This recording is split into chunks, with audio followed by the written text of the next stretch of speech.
It's not just me. It's not just our star quarterback or star wide receiver.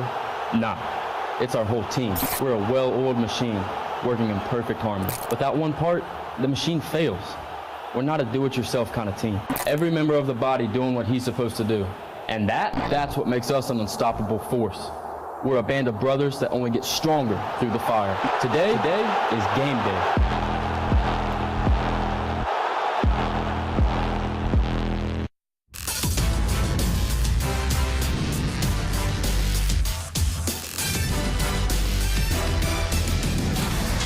Football fans, welcome to Liberty Mountain, home of Williams Stadium. Today, your Flames take on the Indiana State Sycamores. Jerry's Jokers are painted up and ready to go, as are we. Rhett McGibbon here with DJ Jordan and Miles Hunter. And guys, this game, is it a dangerous game in the sense that you've got Indiana State coming into town, 0-2 record. You're kind of like, oh, maybe we can look past this team, but they play in the Missouri Valley Conference. 7 teams in that conference in the top 25, and I'm sure these guys are battle-tested. Yeah, absolutely. I would not underestimate this team. I mean, you know, you've heard of the movie Any Given Sunday. It should be Any Given Saturday. Anybody can win in college football, really. So you don't want to look past this team at all. It's very important that you keep the rhythm going for Liberty. You want to, you teach yourself to win, and so you want to keep it going. You want it to become such a natural habit that you keep on doing it, and hopefully they'll get the win today. You know, Rhett, when we went to Indiana State 3 years ago, we underestimated this team, and we didn't know, what they had in them. We didn't know that they were battle-tested, that they came from the conference that they do, and they punched us square in the mouth. I hope that tonight Liberty doesn't do the same thing and make that same mistake.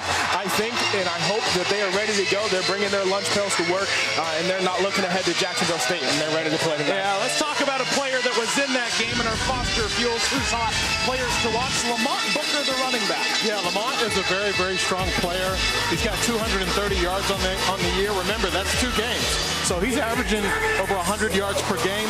His yards per average is very impressive. He gets about 5 yards every time he carries the rock. So he's a strong player. You got to watch where he is no matter where he is on the field. And so it's going to be a great matchup, especially with the defensive line. Yeah, you were saying, Miles, Juwan Wells coming in this game, he needs to be angry. Juwan Wells needs to be an upset man tonight. We haven't heard his name called much this year. Even in the Baylor game, you can see in the clip right here, he didn't come off the ball with that same intensity, that same bend and same passion that he did last year. But if you go to the next clip, you look here against Robert Morris last year, look at the explosion off the ball, look at the bend, and he gets directly to the quarterback. There's nothing there that's going to stop him.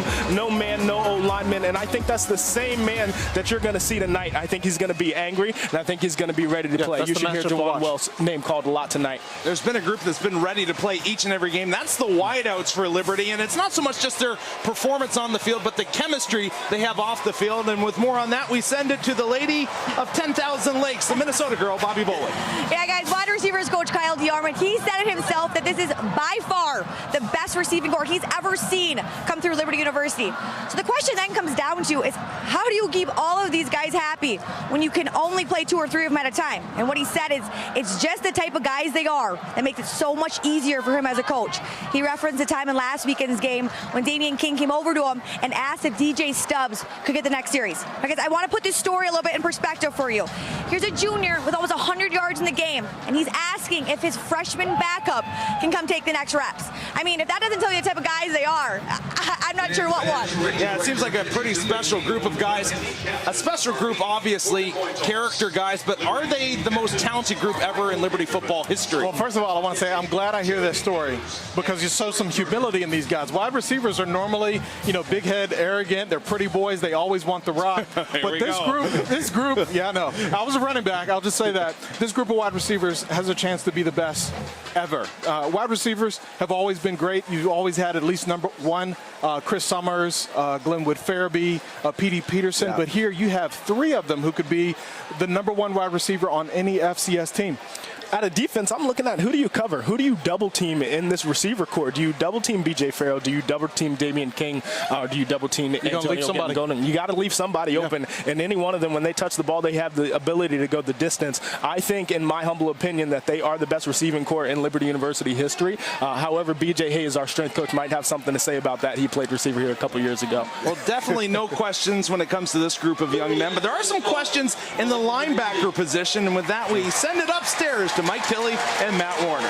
Thanks, Rhett. Yeah, we're going to see a great Indiana State rushing attack. You know, they're very deceptive, Matt. They run a lot of motion. It's going to be tricky for Liberty's defense, and especially with a couple of key players out today. Yeah, we found out before the ball game, senior captain Solomon McGinty, the linebacker, is going to be out today with an injury. Joining him will be Lucas Irons, another linebacker missing his second straight game. So they're down a little bit at that position. It'll be interesting to see who can step up. One of those guys, David King, is going to be asked to get the start today in McGinty's spot. Now, if you're looking for a bright spot heading into this game, remember, last week against Morehead State, it was a blowout in the second half. So a lot of the younger guys, the backups, got extended playing time, got a lot of reps in the second half of that game against Morehead State.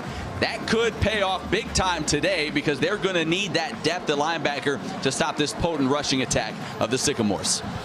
So Liberty has won the coin toss and elected to receive. That means Indiana State is going to kick off, and we've got an interesting story for you with Indiana State. Look for number 96, Andrew Lunsford. He's the brother of former Flames kicker John Lunsford. What an amazing story on him and the Lunsford family. It's a special day. We'll be telling you more about that a little bit later in this broadcast. Now for Liberty, the Flames kickoff returners who've been really talented this year, Frankie Hickson and DJ Stubbs, they're going to return. Stubbs looked pretty good last Saturday. He's a freshman. Hickson is a sophomore. Stubbs so quick and agile, and also plays on the kickoff team, not just the receiving team, but the kickoff team as well. Third game of the season underway for both of these programs. Liberty 2-0 will not return it. Hickson was just waving it away.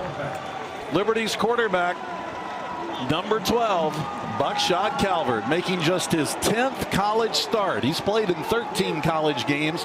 He has it all. He's a natural, a pinpoint accuracy, quick release passer. Coach Gill says he is very good at taking what he learns in the football classroom and applying it on the field. He's got 8 touchdowns this season, no interceptions, and he only played one half last Saturday in Liberty's big win over Morehead State.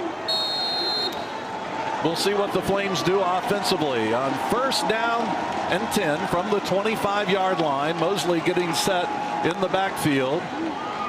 Mosley with the carry, and he picks up about 4 yards on first down. The Flames averaging 53 points a game, 550 yards of offense, a much improved offensive line, and the Flames have so many weapons in the backfield, a fleet of wide receivers, as that pass is incomplete to Damian King. But what an unbelievable group of weapons there. Of course, Carrington Mosley is the leading rusher for the Flames offense. It's going to bring up a third down and 5.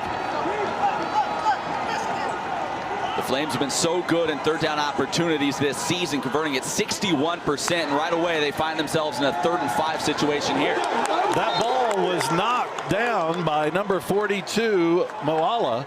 And so it's going to be a 4th down situation for the Flames, and in comes the Flames putter, Trey Turner. Well, a huge first stand for this Indiana State defense. Again, you come into a hostile environment, much like the way they did going into Tennessee last week. Remember, in that ball game, they gave up the opening kick, returned for a touchdown. So they were down 7-0 just seconds into the ball game. Instead here tonight, defense comes out, forces a 3 and out. They can settle in, catch their breath, and go to work on the offensive end. Trey Turner averages about 42 yards a punt. This is only his 5th punt of the season. Green fields it at the 26-yard line on the fair catch. So we've played 31 seconds in this game. Liberty not able to move the ball offensively. The Big South would like to thank Hardee's, a contributing partner to the Big South Network. The Sycamores quarterback is number 16, Cade Sparks, a redshirt freshman who beat out Isaac Harker for the starting role at Tennessee last Saturday. He's really having to grow up quickly. Good size, a drop back passer. He's from California, where he led his high school team with 52 TDs his senior year, 3,000 plus yards. And he's got a game and a half under his belt as a quarterback at the collegiate level. Already you're seeing some shifting from this offense. Again, a lot of misdirection, but they want to run the ball and establish that run early. Booker with the handoff and picks up about 8 yards. This is a pro-style, run-oriented offense, very deceptive, a good offensive line. The key to this offensive line is the veteran running back doing such a good job. Lamont Booker, who wears number 6, the leading rusher, and he really is the real deal. McClendon's an outstanding tight end as well. So this is an offense that has only averaged about 13 points a game in the first couple of games this season, and they're just trying to get the offense going. That's Morgan. Morgan's out of bounds back at the original line of scrimmage. The Flames, a 4-3 defense. Tolan Avery and Greg Story having a really good season. Story 345 pounds. The linebackers, a senior and 2 sophomores, and we told you Solomon McGinty banged up in practice, so David King is the starter today at linebacker, and Turner and Tillman each have an interception for the Flames in the secondary. 3rd down and 4 for the Sycamores of Indiana State. They've really struggled on 3rd downs. They got their first 2 of the season, but they've gone 0 of 20 on 3rd down conversions ever since. The pass incomplete, make it 0 of 21 on 3rd down conversions for the Sycamores. That pass was intended for McClendon. Jackson knocked it away. Yeah, great job in coverage from Corbin Jackson, and the Sycamores' struggles continue on 3rd down. You're going to see them do that a lot with the quarterback. This offensive line not great in pass protection, so they're going to roll him out a lot, try to buy him some time rolling the pocket. That time good coverage and good closing speed there from Jackson to knock it away. Thomas Bolden into punt. He had 8 punts at Tennessee, averaged about 42 yards a punt, and Damian King waits for it. Damian King standing at about the 20-yard line, calls for the fair catch and has it at the 29. There's timeout on the field here at Williams Stadium in Lynchburg, Virginia. 3rd game of the 2017 season. The Flames have yet to move the ball offensively. 12:57 to go in the first quarter. The Hardee's Sausage and Egg Biscuit. Stop on over and get 2 of them for $2.50. 2 sausage and egg made from scratch biscuits for just $2.50. Amazing times we live in, folks. Amazing times. Now at Hardee's. The Hardee's Sausage and Egg Biscuit. Stop on over and get 2 of them for $2.50. 2 sausage and egg made from scratch biscuits for just $2.50. Amazing times we live in, folks. Amazing times. Now at Hardee's.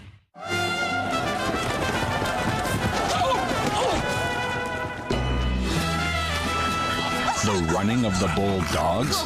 Surprising. What's not surprising? How much money Aaliyah saved by switching to Geico.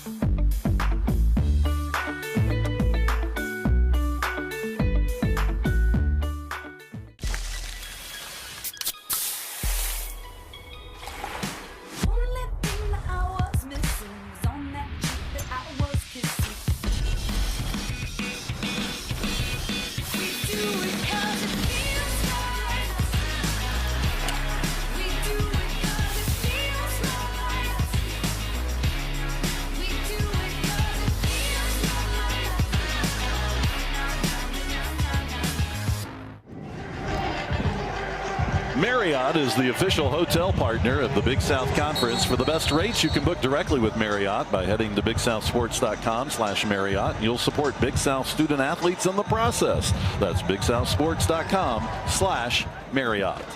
Mike Tilley and Matt Warner with you. Let's take a look at the keys, Matt.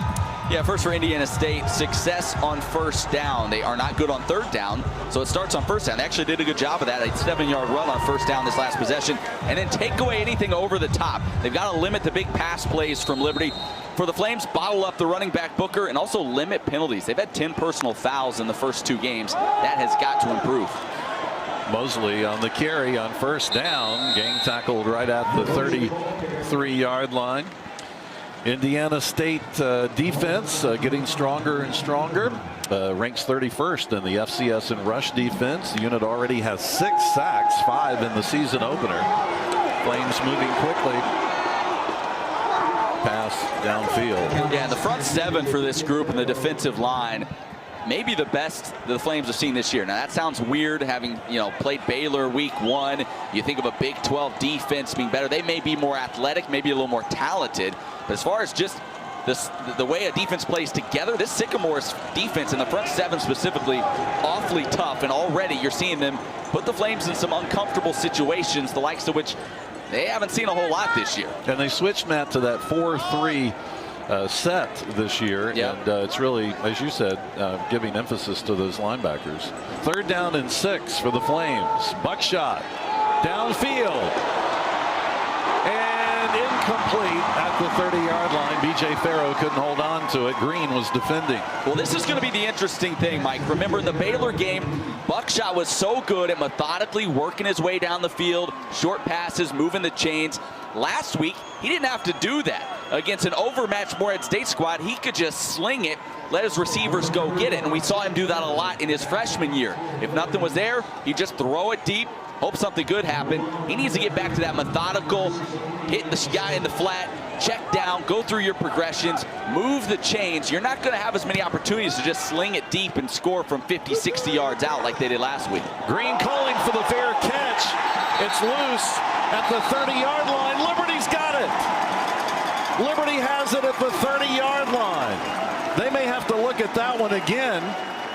It looked like one of the Flames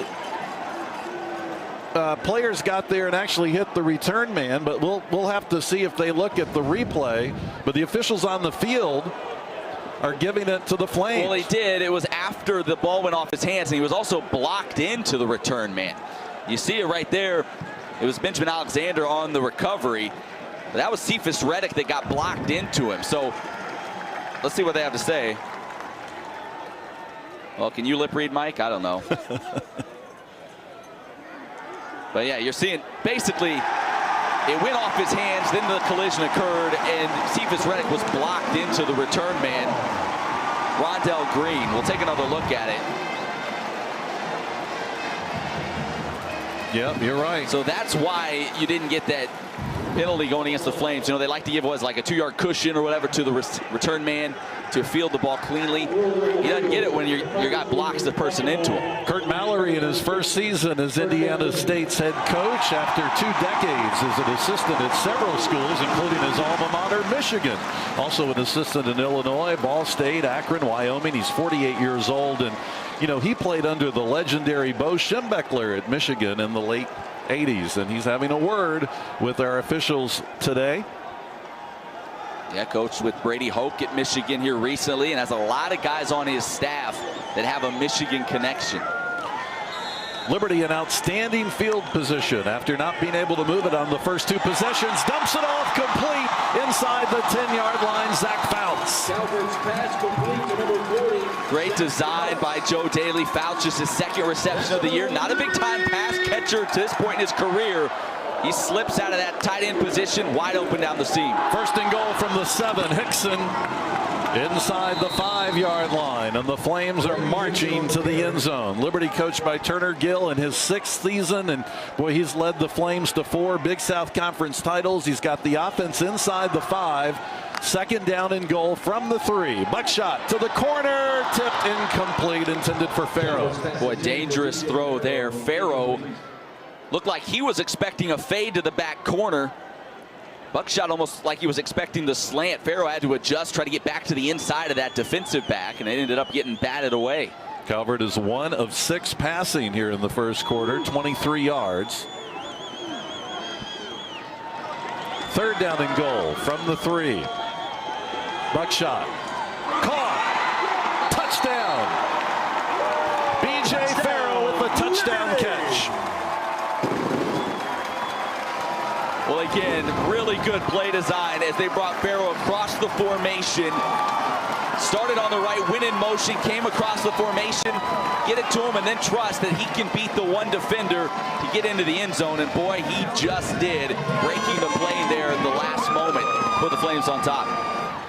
Buckshot Calvert with his 9th touchdown pass of the year. The Flames in that muddle huddle formation. That, yeah, I think somebody's supposed to be out on the field that's not right now, and they're having some problems. There's scampering on the field now is Fidel Obeifan, the true freshman. Perhaps forgetting he was supposed to be out there for the extra point. And I think Coach Mallory is like, why didn't they start the play clock?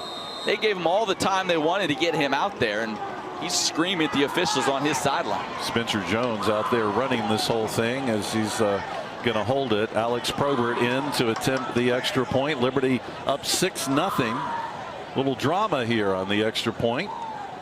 Play clock is at about 6. And the extra point is good. Liberty gets great field position following Indiana State's first turnover of the game. It's B.J. Farrow who takes it to the house.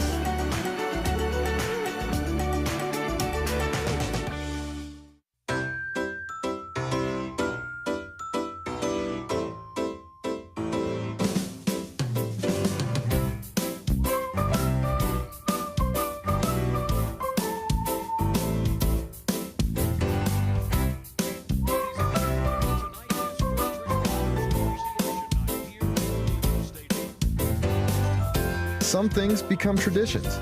Thank you for making yours Foster Fuels.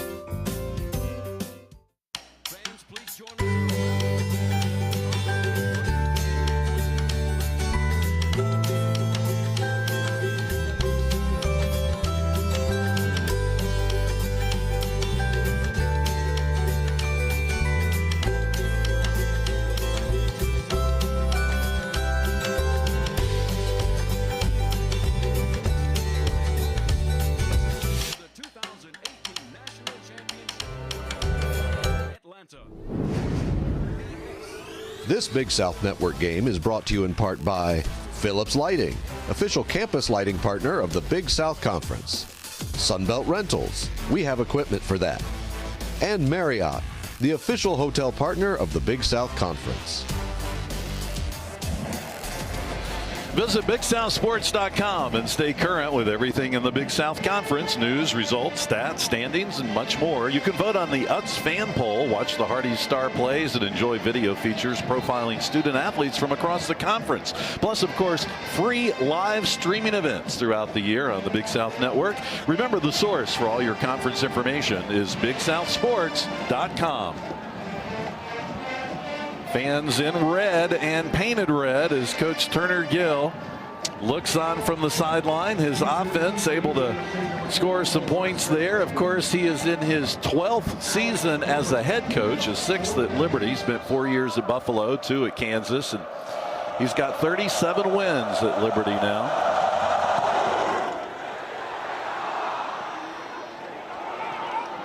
And the kickoff will be returned at the 10-yard line. 20 and to the 25, still on his feet and finally tackled at the 25-yard line, and that's where Indiana State will begin. Let's look at Coach Kurt Mallory here. Yeah, I think this is what we were talking about. He was wondering why Liberty got to just basically stand and wait out there for about 30 seconds while they were trying to figure out the last player on the special teams unit to get on the field. He wasn't too happy. He was wondering why the play clock wasn't starting up. He's getting an explanation, or did a few minutes ago. So Indiana State comes out onto the field offensively. 6 total yards of offense so far, all 6 on the ground. They have yet to get anything through the air. They're 0-1 passing. Second passing attempt of the first half, and it's caught at the 42-yard line. Pugh. And now he's down the sideline, but they'll say he was down at the 42. What good throw from Cade Sparks. You see the arm strength there from the redshirt freshman. Hasn't completed at a high clip this season, under 45% coming into the ball game. But you see some of the tools there. As you mentioned, Mike, he's your prototypical drop back passer. He wants to sit in that pocket and survey the field. And if the offensive line will give him enough time, you see the type of skill set he has. Now watch this. They option him out of the backfield. Running back there to take the snap. That's Booker. Booker's going to keep it. Gets a block and is tripped up at the 45-yard line. Tripped up by Devontae Brown. Well, when you're averaging 13.5 points per game, you start kind of trying to figure out any way you can to gain an advantage. And there was a look, direct snap to the running back. We've told you Booker's been their most explosive offensive player this year. So any opportunity you have to get the ball in his hands, any way you can design it to get him the rock, you do it. Again, a lot of this pre-snap motion, trying to get the Liberty defense a little out of sorts, trying to get a matchup that you think you can exploit. Second down.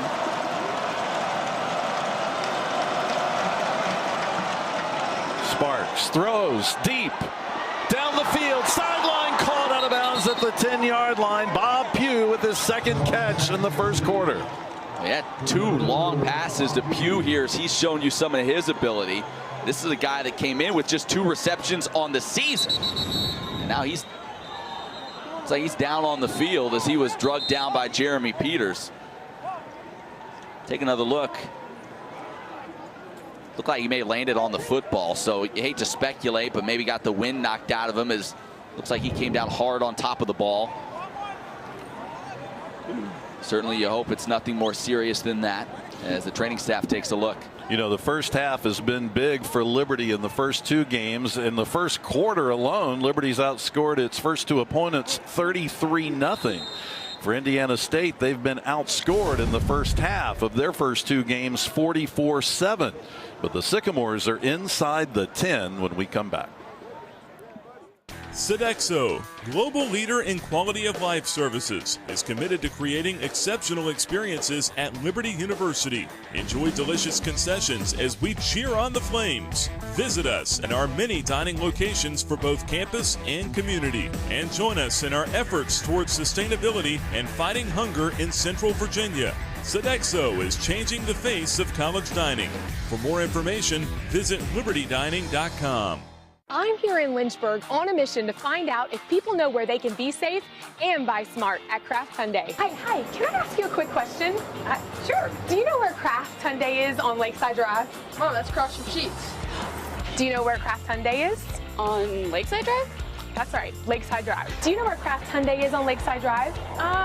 Is that the one across from the Sheets? It is. It's across from Sheets on Lakeside Drive. And cute dog, by the way. Be safe. Buy smart at Kraft Hyundai on Lakeside. Hey, Flames fans, Liberty football season tickets are on sale now. Be part of the 2017 season. Experience all the excitement of Flames football Saturdays. And, of course, the home schedule featuring 6 home games. The season tickets start at just $60. You can visit libertyflames.com for more information or call 434-582-SEAT to order your Liberty football season tickets. There's nothing like game day. Had the injury on that outstanding catch by Bob Pugh, and he's can't quite tell. Could you, Matt, what occurred there? Yeah, again, I mean, you hate to speculate, but the way he came down hard on top of the football like that can shake you up a little bit. Good to see him walking off under his own power, and hopefully we'll see him back in this ball game at some point. Now inside the 10, I expect to see a heavy dose of the run game here from Indiana State. Indiana State has 71 yards of total offense in the first quarter to Liberty's 39. That's a shocker. First and goal from the 9 for the Sycamores. The handoff right up the middle, 5-yard line goes Keys, and he's about a yard short of the end zone. They'll roll him down maybe at the half-yard line.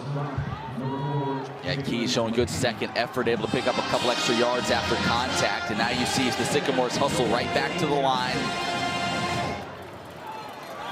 Remember, Liberty without a couple of key players on defense, and trying to stop the ground game of Indiana State will not be easy today. Trying to get over the top, and then he'll run it in. That touchdown by Jaquan Keys, the junior from Indianapolis, Indiana. And Indiana State marches down the field, couple of big pass plays, and they punch it in. Yeah, you see Keys, he went for a ride here for a second. He tried to go up over the top, instead lifted in the air on the shoulders of Tolan Avery, kept his feet, and then walked it in for the score. So positive offensive movement there from the Sycamores, as that has been a struggle, specifically throwing the football, and you saw Sparks connect on a couple of deep ones in that possession. Jerry Nunez, extra point is good. Indiana State has to feel pretty good about where they're at right now. Keep in mind, they really shot themselves in the foot to give Liberty great field position on their scoring drive. So they've come out playing well, just like we talked about at the outset. You heard the guys down at the desk saying it. Indiana State, out of the Missouri Valley Football Conference, the best conference in all of the FCS. Yeah, they're 0-2. They were picked to finish last in that conference. But there's not a bad team in the Missouri Valley, and this is a coaching, Kurt Mallory, that's building something here. It takes a little bit of time, and even in the loss last week to Tennessee 45-7, they felt like they took some positive things out of that game in the way that they were able to hang in that ball game. The score was one-sided, but they felt like it was closer maybe than the score would indicate. So this is a team that feels like they're on the verge of something good, and they hope that something good happens here in Lynchburg today. Yeah, Matt, and this is the third meeting ever between these two programs. Indiana State leads the series 2-0. They last played back in 2014, and the Flames lost that game on the road 38-19. Those were the days of Josh Woodrum and Darren Peterson. Of course, Indiana State had Mike Parrish, who played a great team. Both the teams went on to the FCS playoffs that year. They had great programs, but Liberty just really struggled there in Indiana. We were there for that game, and we remember Indiana State basically just handed it to Liberty that day. Flames couldn't get anything going. Kickoff return taken by the Flames, and to the 27-yard line, Hickson. Special teams play really strong for Indiana State. That was Anthony Tucker who got to Hickson. Liberty's not been able to move the ball that great here in the first quarter. Only 39 total yards, only 26 passing yards. And who would have ever thought that Indiana State would have twice as many passing yards as Liberty in the first quarter? Yeah, certainly not the way Buckshot Calvert just slung it around here so far this year. Still early. But again, let's see if he gets back to kind of that short passing game, a couple of easy throws to get into rhythm. Check out this formation. 25-yard line right up the middle. That's Hickson. Hickson picks up 3. It'll be second down. Well, Joe 7. Daly says, I'll see your Wildcat. We'll do one ourselves. Gives Frankie Hickson the direct snap, and right now they're staying in it. Buckshot split out wide. Set back off the line of scrimmage. Now you could also sling it out to him as a lateral and then let him throw it. Let's see how creative Joe Daly's willing to get here on 2nd and 7 in his own territory. Trying to mix things up after Liberty's had trouble moving the ball. Yeah, we have not seen this look from the Flames. Yep. Here we go. Hickson jumping over a couple of would-be tacklers, and he gets close to the first down marker. Maybe a yard short. It'll be 3rd down. Frankie, not a big guy, 5'8", 200, but he's got great feet, and you saw it on that run, just those short, choppy steps, able to keep his feet, fall forward for a couple extra yards on the end of it, and now brings up 3rd and 1, and they're going to stay in this formation. Snap to Hickson. Going to keep it, bouncing, trying to get to the outside. Has the first down at the 36. Well, that's a heady play by Frankie. He bounced it once. A young player that maybe not as smart as Frankie may try to bounce it again, spring a big play to get outside, and end up not picking up the first down altogether. He realized he just needed 1 yard, and rather than take a gamble, try to go for the big play, just lowered the shoulder, picked up the first down, and now Flames back at it. Buckshot to King. King caught behind the line of scrimmage, will lose 6 yards on the play. Damian King was in motion, but could not get away from that Sycamore defense. Yeah, good job rallying to the football. You had about 5 white jerseys around Damian King, and as we saw last week rather, King, one of the shiftier players on this Flames offense. He can make a lot of folks miss. Couldn't make 5 people miss. Calvert's pass caught. 40-yard line to the 43-yard line. B.J. Farrow. Yeah, here's what I was saying. Look at all the white shirts rallying to the football. Nobody taking anything for granted. Nobody said, you know what? We got a couple guys out there. We'll be good. We'll shut it down. No, everybody hustling to the football, and that's the mark of a good defense. Flames are going to face another 3rd down. This is about 3rd and 4.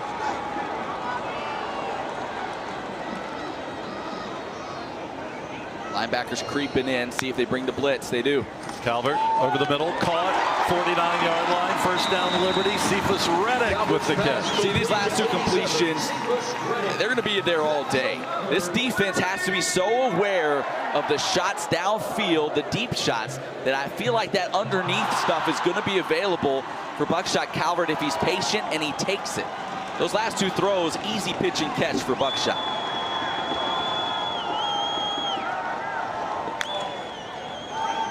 Buckshot again, wants to throw. Downfield, open, Reddick can't reach it. A bit overthrown. Yeah, missed him by about a step. But again, then you complete a couple of those short ones, it opens up everything else. You saw a little pump fake from Buckshot that time. Had Reddick behind the defense, just overshot him just a bit.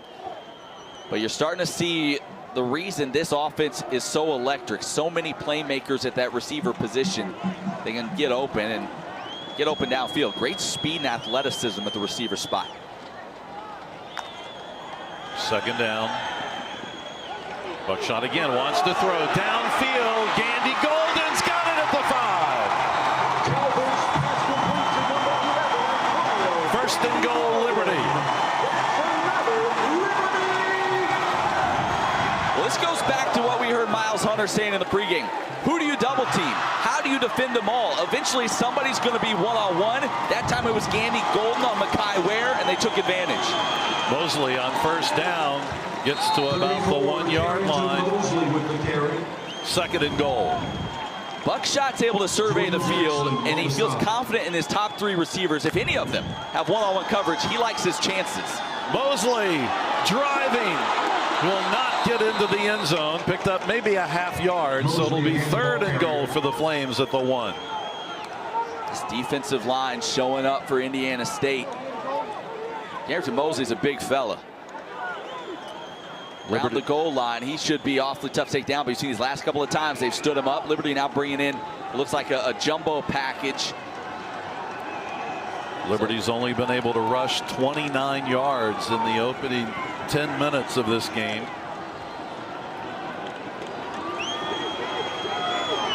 Quick handoff to Mosley to the end zone. Touchdown.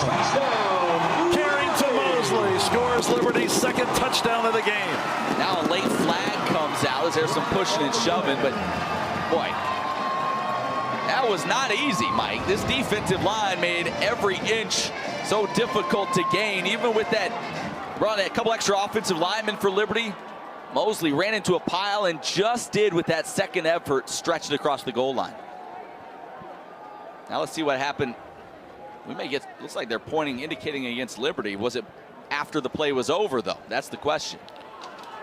The officials from the Atlantic Coast Conference and the Big South Conference are referee Jerry Magnolinas. There's a touchdown on the play. After the play, personal foul. Number 34, Liberty. That penalty will be assessed on the kickoff. Honestly, get Carrington Mosley on that. And Matt, Coach Gill told us this week the biggest thing he was concerned about are these 15-yard penalties. Well, yeah, it's 11 personal fouls in now 2+ games, and that just can't happen. Back to the muddle huddle formation for the Flames.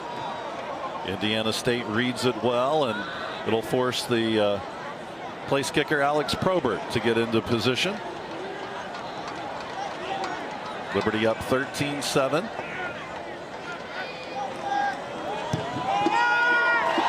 Can make it 14-7. Carrington Mosley with his first touchdown run of the season, and then picks up the penalty. But it was this play that got Liberty into position. Pick your poison. Who do you want to take away? They left one-on-one coverage on Gandy Golden, and more often than not, he's going to do that when matched up one-on-one. And then you give it to the big fella Mosley. Able to finish it off. That offensive drive is more of what we expect to see from this Liberty squad. Work the ball down the field. You hit on a couple of those short passes, convert some key third downs, and then this team wants to run the ball. I read some quotes and read some things out of Terre Haute where people say, oh, Liberty wants to throw it 50 times a game. No, not really. They threw it 60 against Baylor. That was kind of out of necessity and because it was working so well. But this is an offense that wants to be pretty balanced. They want to establish the running game. And once they got there inside the 10, that's what they did, giving it 3 times in a row to the big fella Carrington Mosley. They can beat you that way as well.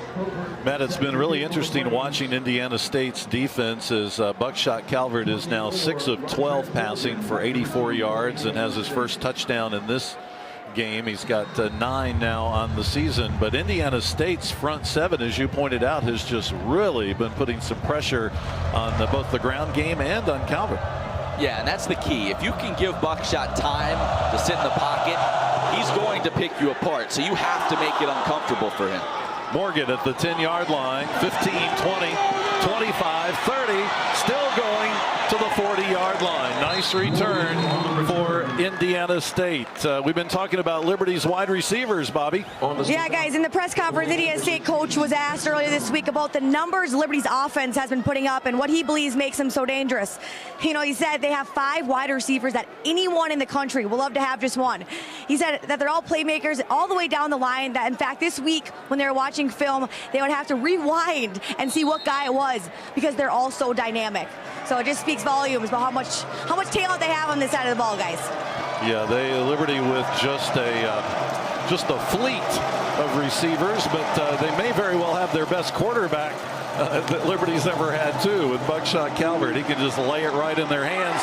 Picked off, incomplete, dropped right at the 47-yard line. Turner had it and could not hold it. CT jumped the route, read it perfectly. Just not able to hang on, and that was something this offseason. Remember, he just had, what, 3 picks last year? And he said, I felt like I should have had 6 or 7. I had my hands on the ball so much. That's one he's going to be thinking about long after this ball game. Did everything right, just unable to finish the play. Had the interception in the Baylor game to start the second half. 2nd down and 10 for the Sycamores. Quarterback Cade Sparks, just a freshman.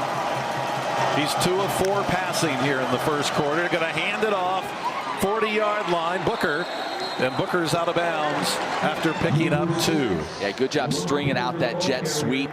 Indiana State likes to run that. You saw David King in there again. He's stepping in for the injured Solomon McGinty, a young guy. We're kind of learning what he brings to the table. A lot put on his shoulders now, having to step in against a good running team like Indiana State in a game like this. But on that play, he showed well. The Big South would like to thank Geico. Geico is a contributing partner to the Big South Network. 4:20 to go in the first quarter. The Sycamores facing a 3rd down and 7. Over the middle, caught, 1st down into Flames territory. The tight end McClendon making that catch. Well, they ought to stop this game and give that ball away as some sort of trophy to Indiana State, because that's the first time in 22 attempts on 3rd down they've converted. They shoot off some fireworks or something. I don't know. It probably feels like a monkey off their back to finally convert. It's been like a game and a half since they've converted on 3rd down. So sure, that feels good to finally get one out of the way. 1st down 10, 47-yard line for the Sycamore offense. Right at 93 total yards here in the first quarter for Indiana State. The pass incomplete, overthrown at the 25-yard line, intended for Morgan. Yeah, good coverage again by Chris Turner. He's one of those guys, throw at him at your own risk. As we saw just a few plays ago, he likes peeking in the backfield a little bit. He's got the recovery speed, the length to challenge balls thrown up top. He had good coverage on that play. Cade Sparks forced to grow up quickly. Started for the first time at the University of Tennessee. Yeah, how about that? He had 99,000 fans at that game. Booker still driving. Good run by Booker, but it'll be 3rd down and long. Number 17, Kedrick Bradley, junior linebacker, doing a good job just hanging on for dear life. Had him around the foot, held on, limiting that to just a 2-yard gain.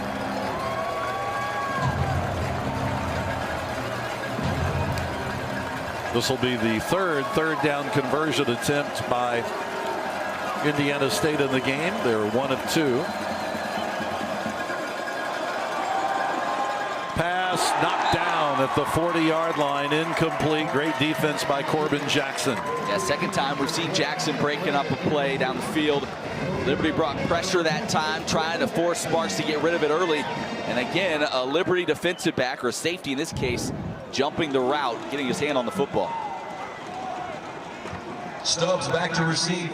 DJ Stubbs is wearing number 5 for Liberty. He's standing at the 10-yard line.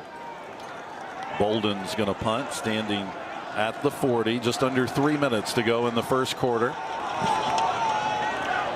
Stubbs calling for the fair catch. and fields it at the 12.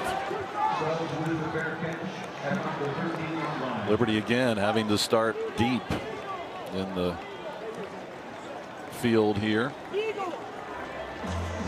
talked a lot about Indiana State front seven, the depth that they have on the defensive line. One thing, though, that can kind of negate that is when you play with the tempo that Liberty wants to. If you're completing passes, if you're playing fast, it doesn't allow time for Indiana State to sub out. So while they may have that depth over the course of a game on drives themselves, they may not be able to shuffle in as many guys as they'd like to stay fresh. Flames get set and a penalty marker. Well, no, a timeout. Timeout being taken by Indiana State. State, their first time out of the half. 30-second timeout. They didn't like something they saw there, Matt. Do you think they had trouble getting personnel in? I didn't pick that up, but they quickly called timeout when Buckshot was about ready to receive the snap. Well, and you know Liberty can score from any spot on the field. If you see something you don't like, you better call timeout, because one mistake can go about 80 yards the other way and change the complexion of this ballgame. Bob Pugh is back in the lineup for Indiana State, or at least he's back on the field after being shaken up earlier. After making such a great catch inside the 10-yard line. So whatever the issue was, he's back out there. Yeah, it's good news for the Sycamores, as he was off to such a great start in this ball game. One guy we haven't heard from in the Flames offense so far tonight, Kentori Matthews. Went for over 100 yards rushing against Morehead State. Instead, we've seen a heavy dose of Frankie Hickson and Carrington Mosley. We'll see if they end up, as Hickson's in there right now, we'll see if they get Matthews into the mix at some point here tonight. 2:44 to go in the first quarter. Buckshot's going to keep it. 20, 25, drops the ball, but Liberty recovers at the 26-yard line. Liberty recovering. Who was that comes off the bottom? I think it was Julio Lozano. One of the linemen. Big kid out of Houston, the former soccer player.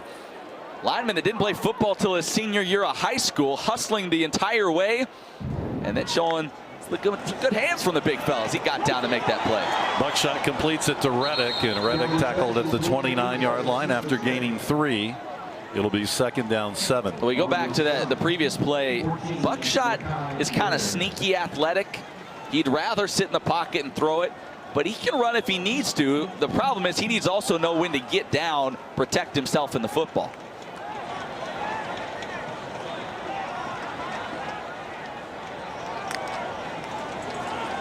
Buckshot again wants to throw. Pressure. Look out. Going to just have to try to get out of bounds, and he does at the 29. Being chased that time by number 46, Jonas Griffith. Yeah, here's what we're talking about. When you start, you pick up some yardage, great. You feel that defense closed in.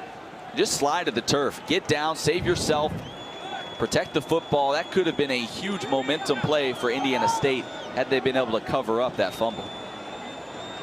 3rd down 7 for the Flames. Liberty leads it 14-7. Little option here to Hickson, and he's thrown out of bounds at the 29. That may be a half-yard gain. It's 4th down. Yeah, interesting call on 4th down there to run that here to the near side. It's good job covering that up by the Indiana State defense, and Flames will be forced to punt.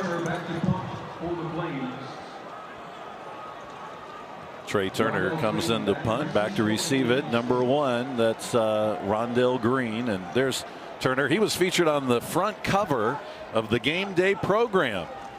He's not gotten a lot of playing time. I ran into him at the Field Operations Center this week, and he only been able to punt 4 times up until this game. I think he's had a couple of punts here in the first quarter. You don't exactly want your punter to get a lot of playing time, Mike. You know what I mean? Like, no, but you don't want to get rusty. He needs to get at least a couple if you're of scoring every possession, let him get rusty. Those guys don't get rusty. No, Liberty with such great special teams this year. Great kickers, return specialists. So Indiana State's got 38 seconds left in the first quarter at the 37-yard line. See what they do here. 95 yards of total offense for the Sycamores. Liberty with 131 total yards of offense in the first quarter. Cade Sparks, the freshman quarterback. Motion, that's Pugh. Hand off to Booker.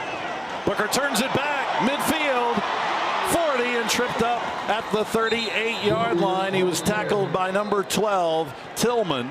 But Booker with the nice run, a little slow getting up though. He's struggled with injuries in his career. Again, this is what they do. You see the misdirection as they bring across Pugh, fake the jet sweep, and then give it to Booker, and all he needs is a little crease. This one's coming back though, a penalty.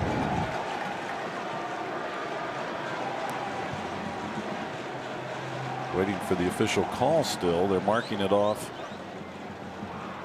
Booker going over to the sideline.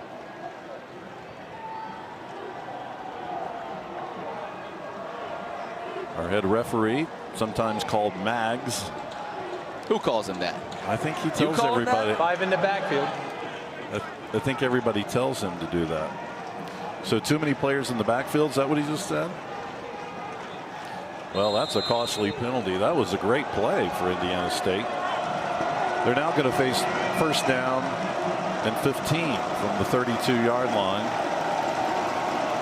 Cost them about 30 yards.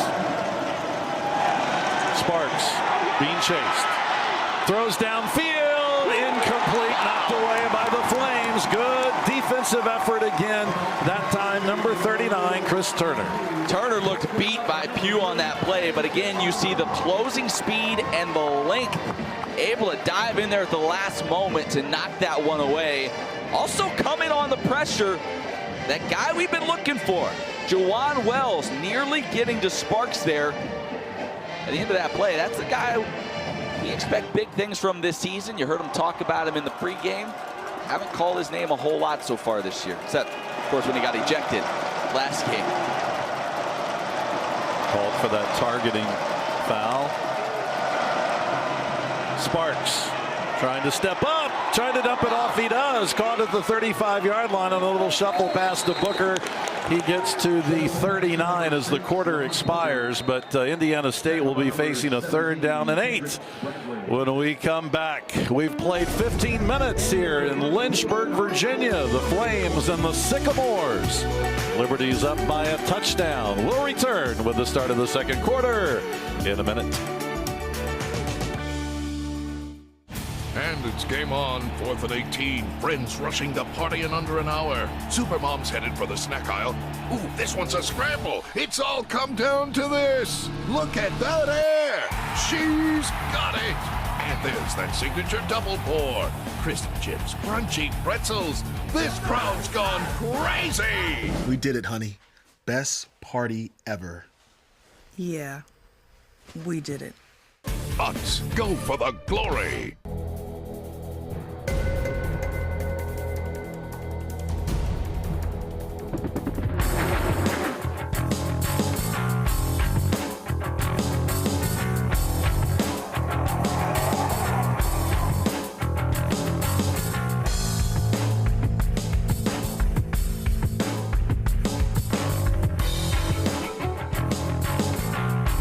Musco Lighting. We make it happen.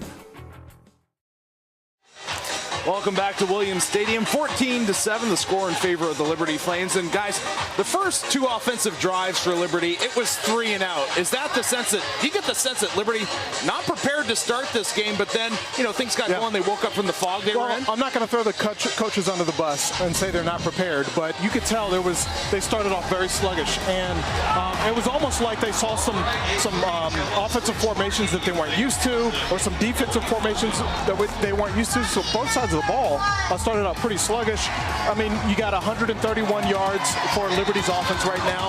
We've been kind of spoiled, to be honest. We expect more. But 131 yards in 1 quarter is not all that bad. Most of it is Antonio Golden with the big play. Now, I hear you two grumbling over here. You're not happy with the linebackers. What's going on? When I look at the linebackers, as you see the last even couple series that we've seen, they're having a tough time getting off of blocks. You know, we teach all the time, use your hands. Coach Bookbinder and Coach Wimberly try to do a great job. Use your hands as much as you can, get off blocks and make a play. And they're sitting there hugging on the blockers. We need them to get hugging on the blockers. Yeah, they're playing soft. The MVPs right now is your defensive backs, Chris Turner and Corbin Jackson. Yeah. They've had at least 4 pass breakups that have been very important plays in the game. So All right, back upstairs to Mike and Matt. Thanks, Red. It's 3rd down and 8 for the Sycamores as the second quarter gets underway here at Williams Stadium. Second home game of the year for the Flames, and LU's only up by a touchdown. The pass caught. That's Keys. Keys to the 40. 45 has the first down and into Flames territory at the 46-yard line. Keys with the nice catch and the run. Brown making the tackle. Well, that was a great play call. Liberty got aggressive, brought the blitz. You had the screen set up for Keys, so basically they used the aggressiveness of Liberty against them. Able to pick up the first down and get into Flames territory and get something going for this offense. So good play call, easy throw and catch. Then you let one of your playmakers do the rest. One of the things the coaches said is Liberty's got to do a good job tackling. There were a few missed tackles there. Right up the middle, that's Booker. Booker maybe 2 yards. This offense is not an easy one to face because they do so much of that motion, so much of that misdirection. You have to be disciplined. You hear defensive coaches say you have to trust your eyes, follow your eyes, have your eyes in the right place. We heard Coach Wimberly say that at his press conference this past week.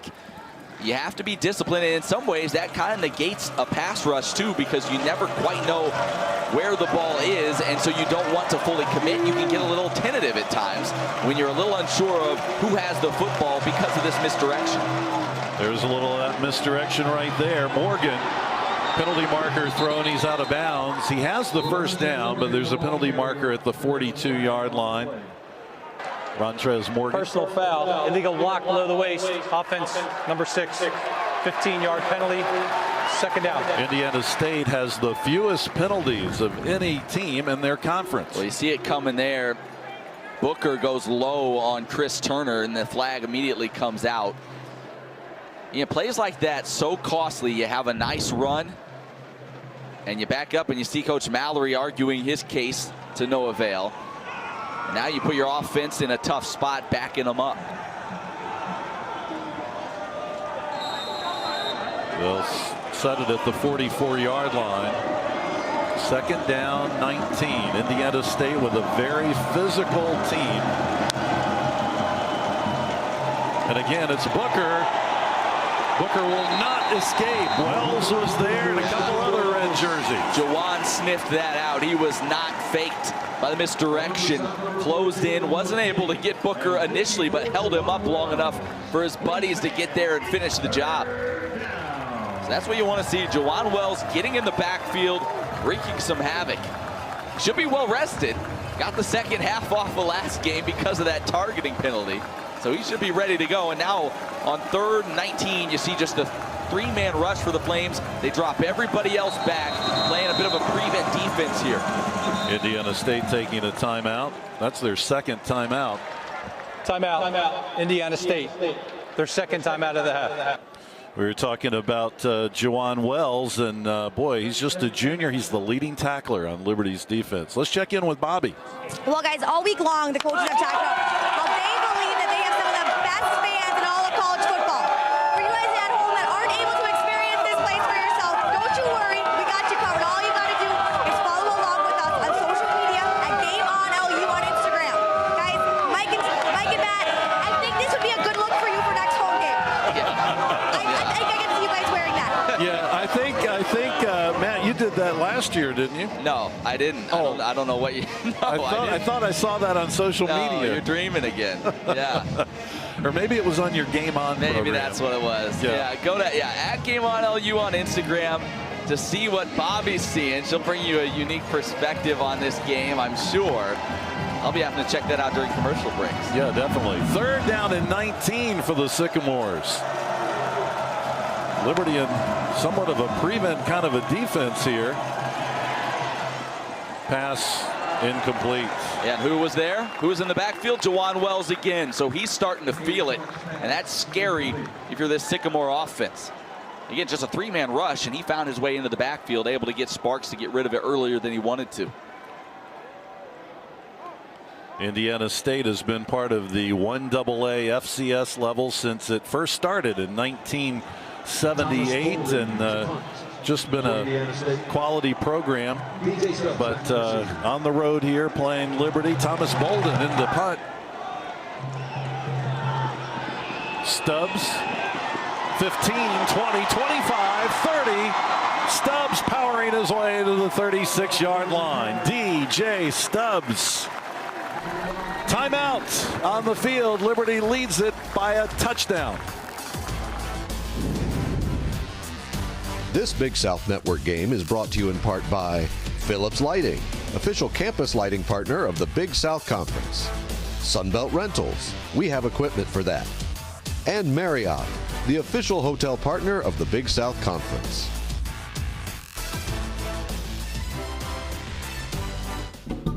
Welcome back to the Adventures of Rick Ram. We're here in the Blue Ridge Mountains, hot on the trail of the Central Virginia Bigfoot.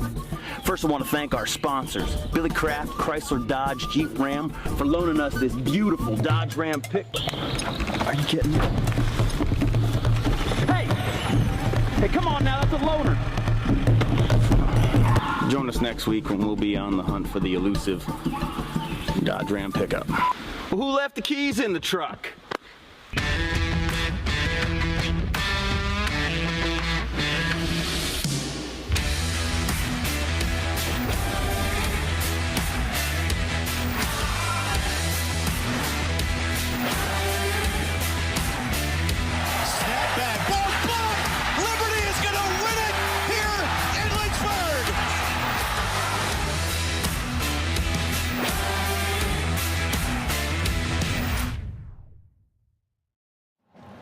Hey, you can join the conversation and get social with the Big South. Learn new details about what's going on or share your own experiences as you join the always growing network of Big South fans on Facebook, Twitter, Instagram, Snapchat, and more. Plus, you can find and follow this year's new conference source for game updates and championship coverage via Twitter at Big South Game Day.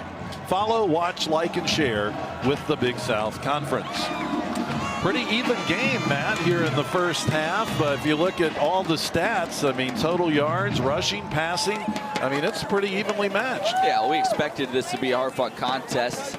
Indiana State desperate to get that first win of the season, the first win of the Kurt Mallory era. But this is a little bit of a danger zone for the Sycamores now. If Liberty goes down and scores a touchdown here, this is not a Sycamore offense built to come from behind. They need to stay within shouting distance. King on the reception into Sycamore territory, a gain of 15 yards on first down. So elusive. Damian King really coming into his own after an injury-plagued sophomore season a year ago. We've seen him explode onto the scene here as a junior. There's this double stack formation now. Handoff Carrington Mosley driving inside the 45-yard line to the 44. That's a gain of 4. Liberty leads this game primarily because of a turnover. Otherwise, pretty evenly matched here in the first half. 12 minutes to go in the second quarter. King hit right as he made the catch at the 40-yard line, so it'll be third down about 2. Number 27 getting in there. 27 is Kiaris Ardley, the junior. But see, how do you defend that? They go 5 wide, empty backfield. You're going to have a matchup that you think you can exploit somewhere out of those 5 receivers, and that's what Buckshot did. Mosley has the first down, 33-yard line. Carrington Mosley, big locomotive, starting to kind of get rolling here in this ball game. He's one of those guys, not game-breaking speed, but he can move well for his size, and he wears you down. We saw it in the Baylor game. Late in that ball game, he was breaking off chunks of yardage as he keeps just hammering the ball up in there in the middle of that defensive line. Buckshot's pass complete. Stubbs. Maybe a yard gain. Great defense again. That was Lonnie Walker who was there to hit Stubbs. Well, that was a little bit of a scary pass. Long throw to that far side, and you could see it may have been Stubbs just coming in like a missile. He read it, just couldn't quite get there in time to jump it. But that's one of those plays where if the DB sniffs it out early enough, it's got pick 6 written all over it. There's DJ. Buckshot is 10 of 16 passing, 109 yards here in the first half. Carrington Mosley right there with him, 7 carries, 25 yards. Buckshot pressured, sacked at the 45-yard line. Indiana State with its 7th sack of the season. Clifford got in there. Well, Buckshot's just got to get rid of that football. You're rolling out. You got a guy coming in, basically untouched. You just got to get rid of the football and avoid the sack. Penalty marker thrown. Holding defense, number 2. 10-yard penalty. First down. It's going against Lonnie Walker. Yeah, that's a break for Liberty. Yeah, that was a big one. That's something, though, going back to that play, I remember Joe Daly talking about last season with Buckshot. At that time, the offensive line wasn't playing all that well, but he said some of the times he just needs to know when to get rid of the football. And for the most part this season, he's done a great job of that. Knowing when nothing's there, avoid the sack, throw it away, live to fight another down. Mosley, 15, 10, 5, touchdown. That's his 2nd touchdown of the night.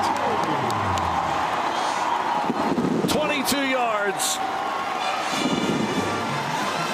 Carrington Mosley wearing you down with the body blows, and then you blink and bang, the knockout shot. You saw the good vision up the middle, and then again for a big fella, got the nice block there by Thomas Kennedy, able to spring him, and he's got enough speed to finish it from about 25 yards out.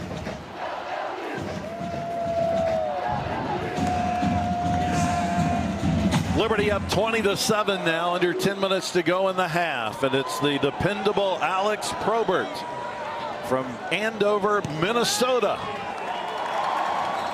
Liberty now leads by 2 TDs.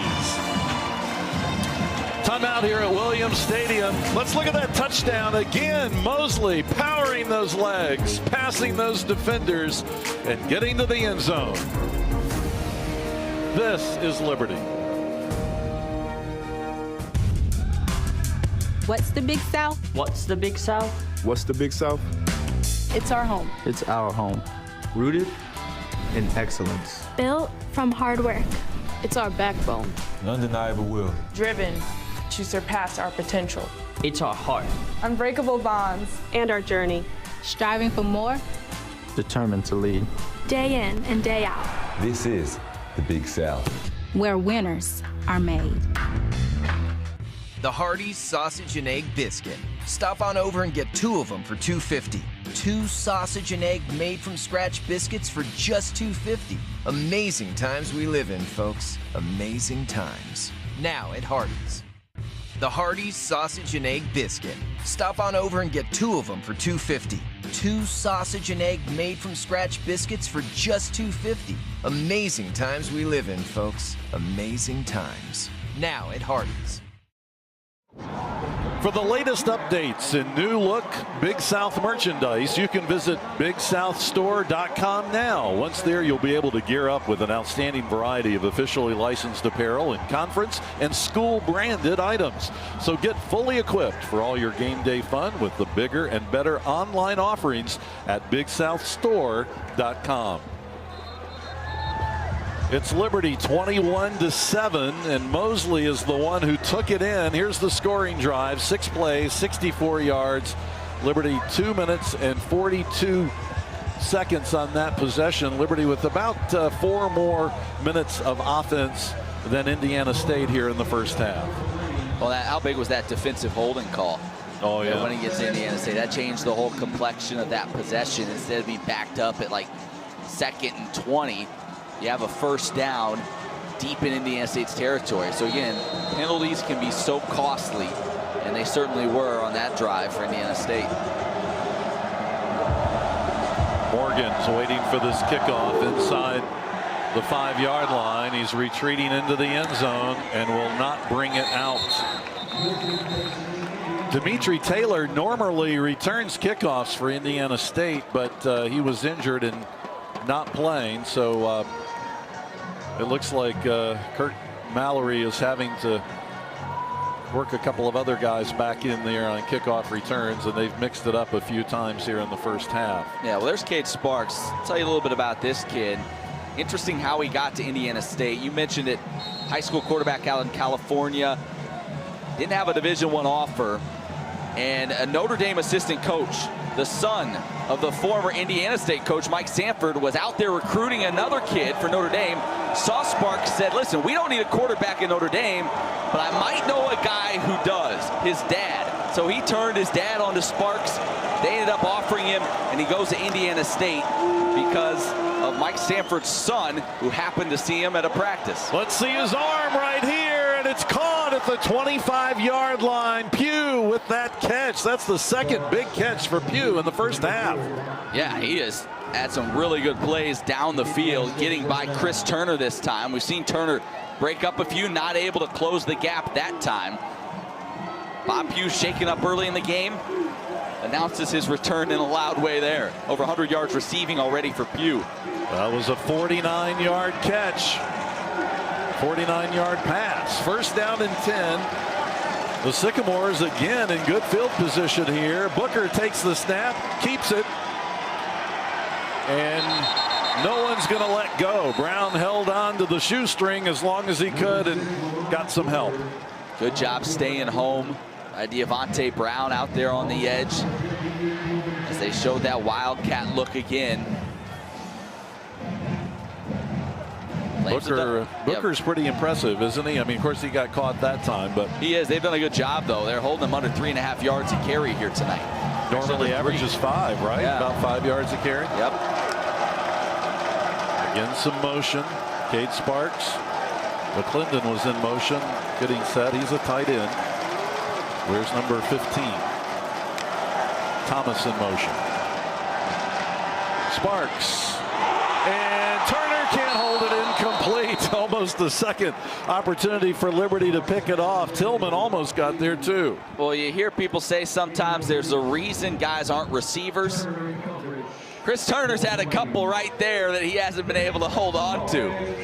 This one a little more difficult maybe than the last one, as Pugh did a really excellent job continuing to fight for the football and knock it away. But yeah, you're right, 2 that Chris Turner very easily could have picked off here tonight.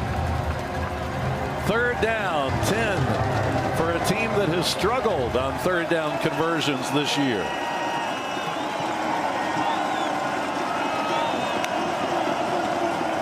Sparks. Pass incomplete, intended for Pugh. Fourth down. Jeremy Peters on the coverage.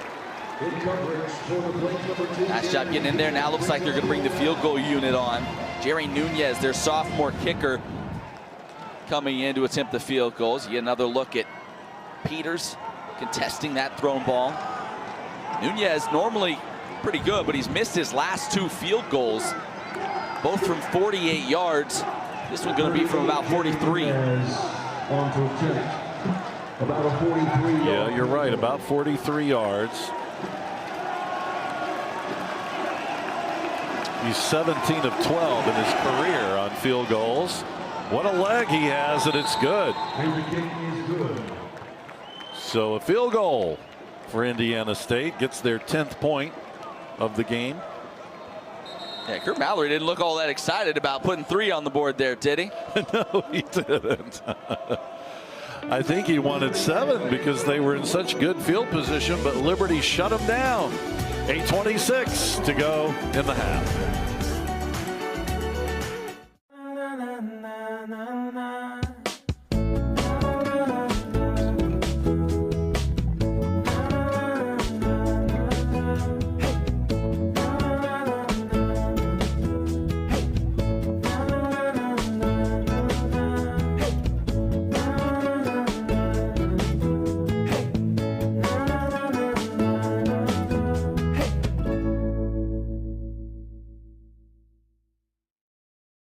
Got me falling hard.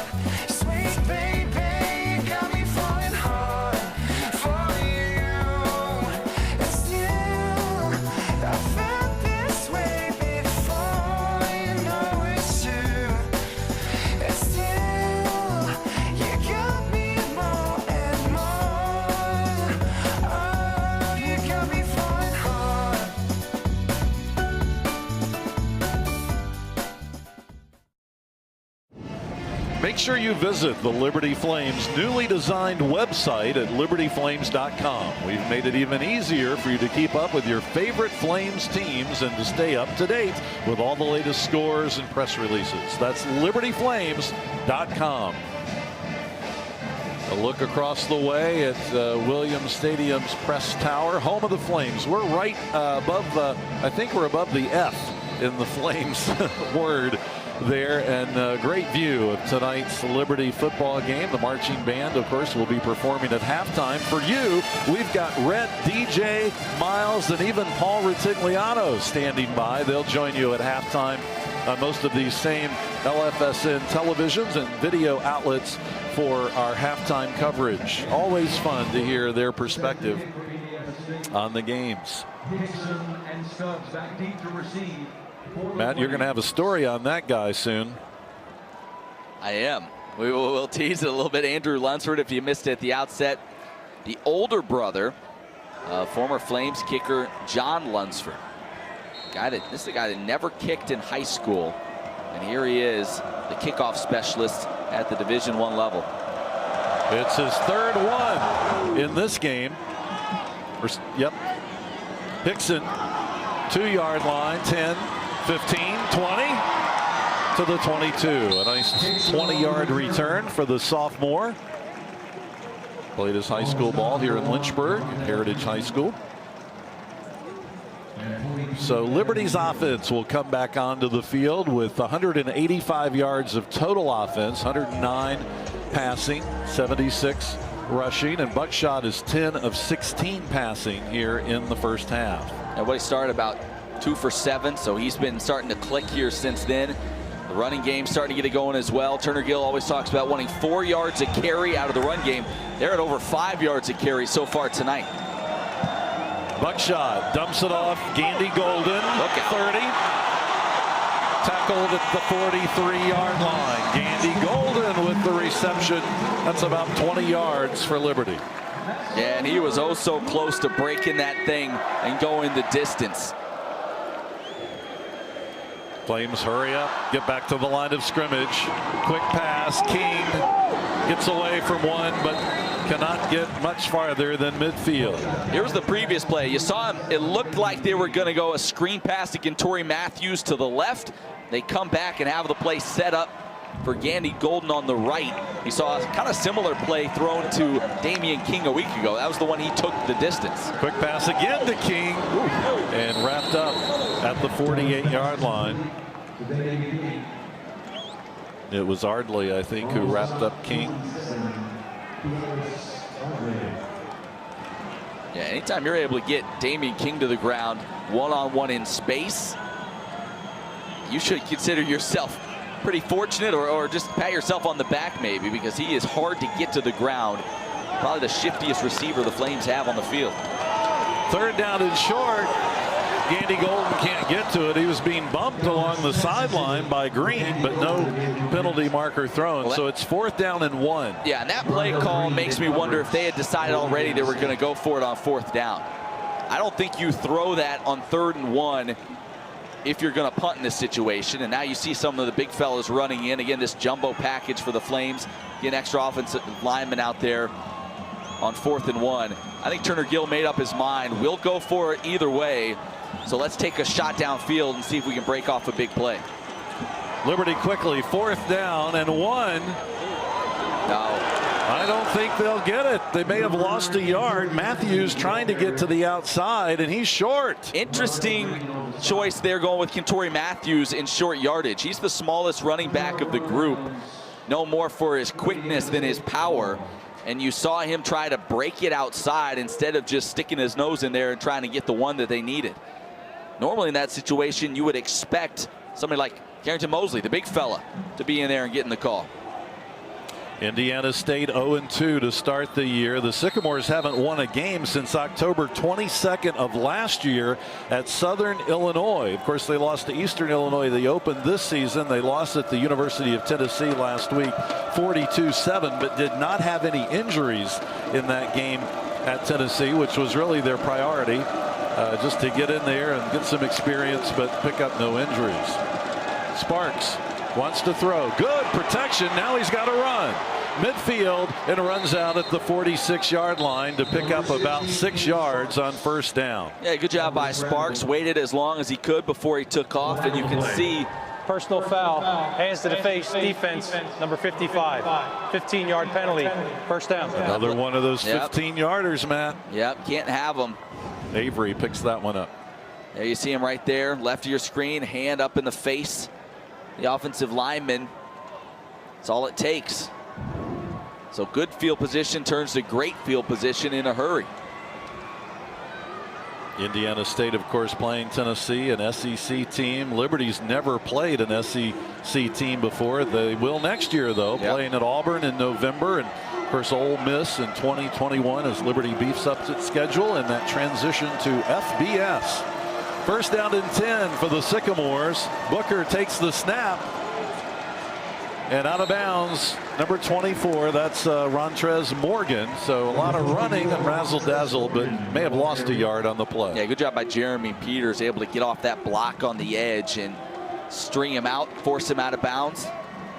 Peters, not a big guy in height, but he's a thick defensive back and really strong. They say he can bench press 390 pounds. That comes in handy when you're taking on wide receivers trying to block you. 6:10 to go in the first half. Pugh in motion. That's Booker who gets the handoff, gets away from a couple of red jerseys, but he will not escape Wells. Jawan Wells stays with him to record the tackle. Yeah, I think that was Jalen McKinney who came on the blitz and really blew that thing up in the backfield. McKinney, the linebacker, timed the snap count perfectly, able to get back there and wreak some havoc, and now brings up a 3rd and long. Here's another look at it. You see McKinney blitzing. Good job of slowing up Booker, which then allowed the rest of the defense to get there and tackle him for a loss. Indiana State is 2 of 6 on 3rd down conversions in this game. They face a 3rd and 14. Yeah, trips formation to the top. Now they bring a guy in motion. Sparks, quick pass, complete. 35-yard line, McClendon. But he's about 10 yards short of the first. Do you think they'll go for it here? It's 4th down and 10. I wouldn't on 4th and 10. Looks like they may be bringing the field goal unit on for a long try. Yeah, I think the thought was there, if you're able to cut it in half, get it to 4th and 5, 4th and 6 with a short play like that, maybe then you go for it. But no, not 4th and long, no way. Nunez will attempt a 48-yard field goal. He's normally reliable, or at least the coaches feel like this range he can hit. They're going to fake it. Looking downfield, throwing long, and it is caught in the end zone. McClendon with the touchdown catch on the fake field goal. And there's a flag on the field. And it's a personal foul on Liberty, so that touchdown is going to stand. Thomas Bolden, the punter and holder, threw that touchdown pass. Well, it was a long time developing. Touchdown on the play, personal foul, roughing the passer, defense. That's Ryan 44. Davis in coverage. 15-yard penalty will be assessed on the kickoff. He just kind of got turned around, lost McClendon a little bit. McClendon, the big tight end, good pass catcher. And Davis just kind of lost track of his man, and the ball got turned around, out of sorts a bit.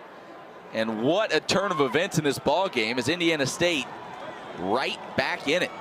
McClendon with his 2nd touchdown reception of the year, and Jerry Nunez in to attempt the extra point here, trying to make it a 4-point game. Indiana State with a little trickery of their own. I wondered if they might go for it on 4th and 10, but when they brought the field goal unit in, I didn't expect the fake. And that extra point is good. Indiana State. Liberty has never beaten the Sycamores. Yeah, gutsy call. That's one of those, you look like a genius when it works. If it doesn't, you don't. He said, throw that ball. Just the way we drew it up. Well, now it's Liberty's turn to try to have an answer here in these last 4 minutes, 35 seconds. Remember, Indiana State has only been averaging about 13 points a game, and they already have 17 here in the first half.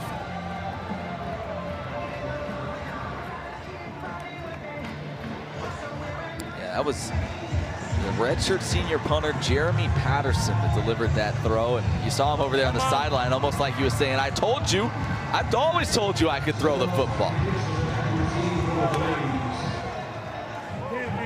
McClendon, the tight end there, the senior on the sideline with his second touchdown reception of the year, and once again we get to see a Lunsford.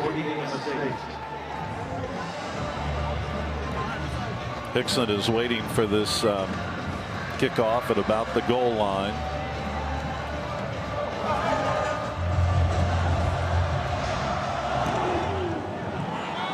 Yeah, the good solid kick. Well, remember the 15-yard penalty was tacked on to the that helped, so that certainly helps. You better be able to drive it out the back of the end zone with an extra 15, and he certainly does. 4:35 to go in the half. Make sure you stay with us at halftime. It's always fun with the crew down there. They're getting ready back over right near where the band sets up, and they're sort of trapped in between the red of the student body and the marching band, so it's really loud for them during the game, but they're getting ready. They've been talking about things, and Rhett, DJ, and Miles will break down the first half, and of course Paul Retigliano will be here as well. First down and 10 for the Flames. Buckshot going down to Gandy Golden. He's got it as he inbounds. They say yes at midfield. Well, that's impressive. The way he went up, high pointed that football, caught it over the defender. That was Rondell Green on the coverage. Good coverage, but it didn't matter. Quickly, Liberty hustles up to the line, looks to the sideline to pick up the next play. They don't give you much time to catch your breath. First and 10 from the 49 into Sycamore territory. Buckshot with the clap. And he's going down the sideline. Gandy Golden again has it out of bounds at the 21. And Liberty's going to move quickly to get back to the line of scrimmage. Well, Rondell Green's going to be looking to the sideline saying, "Give me some help." Because right now, he's getting beat down in one-on-one coverage against Gandy Golden. Buckshot's pass complete. 20-yard line, 15. Down around the 13-yard line. Looks like another Liberty first down as Reddick picks up 10. Yeah, here's those two passes. Indiana State has a little momentum after the fake. It results in the touchdown. Liberty comes right back with two shots down the field to their big target, Gandy Golden. They were getting ready to snap the ball, and the linesman came running in, blowing his whistle because the chain crew didn't move. Gotta keep up. Yeah, they got distracted over there. Yeah, Gandy Golden now 4 receptions, 120 yards, so he's having himself a night. Liberty's at the 13-yard line. Hickson in the backfield. Buckshot's pass to the end zone. It is caught as he inbounds. No, he's out of bounds. B.J. Farrow with the leaping catch out of bounds. Well, these receivers are putting on a show, aren't they? Between Gandy Golden and Farrow, their ability to go up and catch a ball above the defensive back, and good call there. He didn't get down in bounds, but again, you're seeing the athleticism of these two receivers on the outside.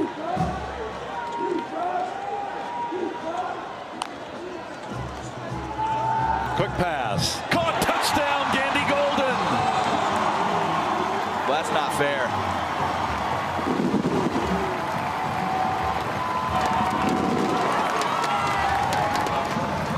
You get beat down the sideline on stuff over the top. Then you run that slant. And boy, Rondell Green's going to want to forget about this possession. Gandy Golden just torching him. Liberty goes 5 plays, 75 yards, and Andy Golden with the reception and the dash to the end zone, and Liberty's up by 10. They'll try to make it 11 here as Alex Probert comes in.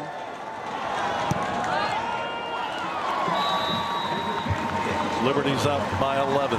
Yeah, just your classic 1 minute, 17 second scoring drive. They didn't waste any time.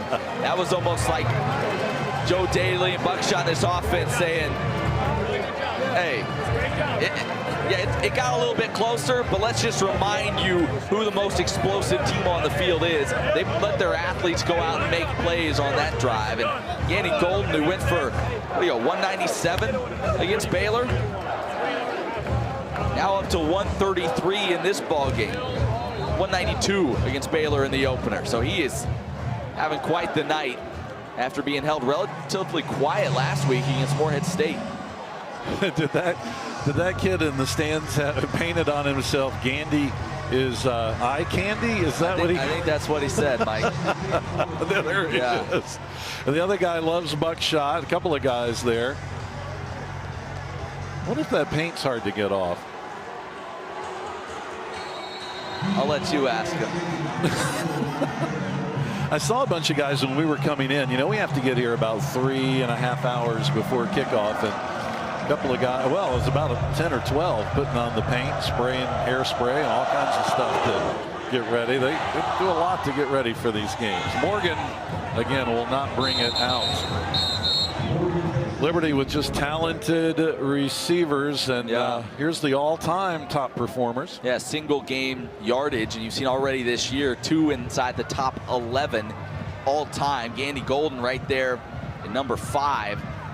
BJ Farrell's 177. That was from last week. Gandy Golden right now 133, on pace to move himself back up into that list again, perhaps. Interesting. Mike Brown's there. He was a quarterback, right? He could do anything. He could run it. He could throw it and catch it. And I think he's the only player ever in the Big South Conference to go over 1,000 yards in each of those categories. Indiana State on first down picks up a few. That was Booker Jackson making the tackle. The goal was to keep Booker under 5 yards a carry, and Liberty's been doing a good job with that here in this game. Is it 2.3 yards a carry? Second down, 6.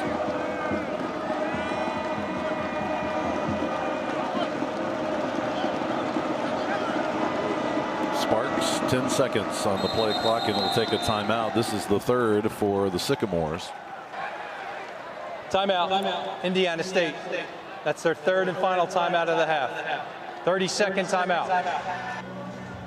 So it'll be second down and 6 when we resume play. Kurt Mallory in his first year looking for his first win as a head coach. And he's trying to sort of totally different formation and philosophy and style. His defense, a new setup and 4-3 defense, which he's used effectively. And of course the offense, Matt, doing really well rushing, but he's been trying to get the passing game to pick up a little bit. Yeah, and then remember, they were a spread offense the last number of years.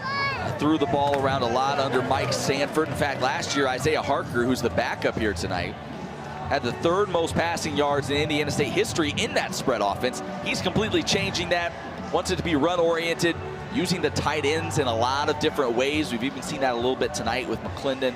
And so completely changing the mindset of how he wants to attack offensively. And that takes some time, and it takes some time to get the guys in there that fit that system as well. Second down, 6, 2:41 to go in the half. McClendon was getting set on the far side. Sparks looking downfield, now will throw it right at the first down marker, and I think it is a first down at the 36-yard line. Larkin making that catch. Larkin, an interesting story. He was in the quarterback battle this fall. He ended up being basically the third guy in the quarterback battle. They said, you're not going to be the starter. He said, what do I have to do to get on the field? Can I play tight end? Like, well, yeah, I guess you're big. You can run pretty well. And there he is making, I believe that's his first collegiate reception. So from quarterback to tight end in a matter of weeks. Passing again, pressure from the outside. Downfield wide open, 20, 10, 5, touchdown Bob Pugh. Wide open. Complete to number 4. 64 yards. Touchdown, Indiana State. Well, we said this wasn't a quick strike offense, but if you let a receiver get 30 yards behind the defense, it turns into a quick strike pretty quick. Touchdown on the play. Personal foul. Roughing the passer. Defense number 54. This is getting ridiculous with the personal fouls. Be assessed on the kickoff. Turner Gill is going to lose it if this continues. I mean, to have something like that he had preached to his team about all week long, and to see the personal fouls rack up again here tonight. See the blown coverage. Tillman was the guy closest there, and he just let him run right by. I think he acted like he expected the defensive back to continue with Pugh. He didn't, and well, that's about as easy as it gets. Indiana State trying to make it a 4-point game. Nunez with the extra point. And the kick is good. Bob Pugh, 172 receiving yards tonight. Forget all that stuff I was saying about a run-centered offense. He's making plays. 64-yard catch and run. 3 plays, 75 yards, a minute 16. And so Indiana State says, well, we can do a scoring drive in under 2 minutes as well. Wow. Yeah, no, I mean, they have been up for the challenge tonight. And you're seeing a young quarterback in Sparks continue to gain confidence. And that's huge for him and for this offense. Indiana State played in front of their largest crowd ever at UT, 99,000 fans. So while Liberty certainly in its growth headed to FBS and with 20,000 here, very, very loud, it certainly isn't intimidating like that would have been against Morehead State, of course, last week. And Indiana State getting some experience there. Indiana State is 8 of 8 against FCS non-conference opponents over the past decade. From the 50-yard line again, following another 15-yard penalty against Liberty out of the end zone. Well, now Liberty does have plenty of time here. 2 minutes, 2 seconds. They've got all 3 of their timeouts. Plenty of time to do whatever they want. Throw to the middle of the field.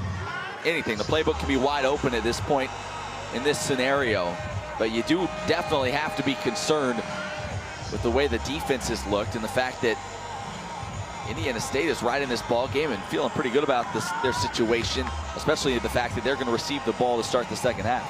The Sycamores, now listen to this, this will be shocking to you. The Sycamores have 30 yards passing more than Liberty. 2:02 to go in the first half. Buckshot Calvert completes it at the 25-yard line. That's Carrington Mosley. Mosley out of bounds at midfield. 25 yards. It's a good way to start. And, you know, these running backs don't get a ton of opportunities to catch the ball out of the backfield because the receivers are so explosive. But Mosley is a good pass catcher. You see that big size and you think, wow, he's probably just a bruising back. Not really a guy with soft hands that can catch the ball out of the backfield, but he can do it, and he showed you a little glimpse of it right there. 50-yard line, 1st and 10. Buckshot trying to step up, and he's sacked. Buckshot sacked at the 45-yard line, a loss of 5 yards on the play. It was Norvell McGlawn, the defensive tackle, who gets to it. Well, he was trying to step up in the pocket, avoided a couple rushers, but then just stepped right into that one, and that'll set the drive back a bit as the clock now continues to run. Under a minute and a half to go here in the second quarter. Liberty with all 3 timeouts remaining. Buckshot's pass, incomplete. A little miscommunication there as it looked like B.J. Farrell was kind of sitting down in the soft spot in the defense. Buckshot was expecting him to continue down the field, and it was very nearly picked off by Ardley. So now it's 3rd and 15. Now you start thinking, boy, you don't want to leave Indiana State a whole lot of time here either before the half. Liberty is 5 of 9 on 3rd down conversions. This will be a 3rd down 15. Buckshot looking over.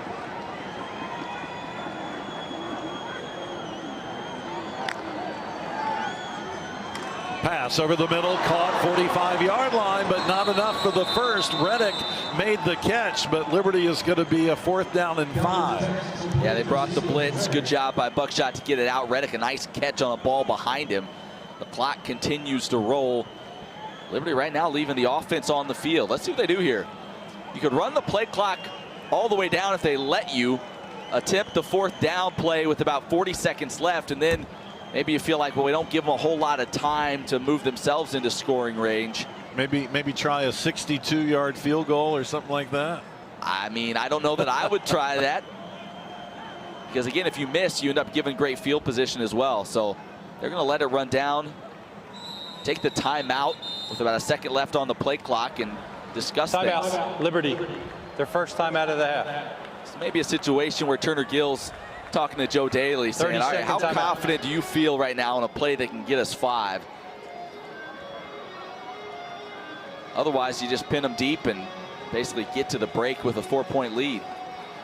Indiana State in its 113th season of college football. Yeah, they've been doing this a while. A long time. And, of course, in that Missouri Valley Football Conference, that's not an easy conference to play. No, North Dakota State in there, Youngstown State. Yeah, you got some of the big boys in the FCS playing in the Missouri Valley.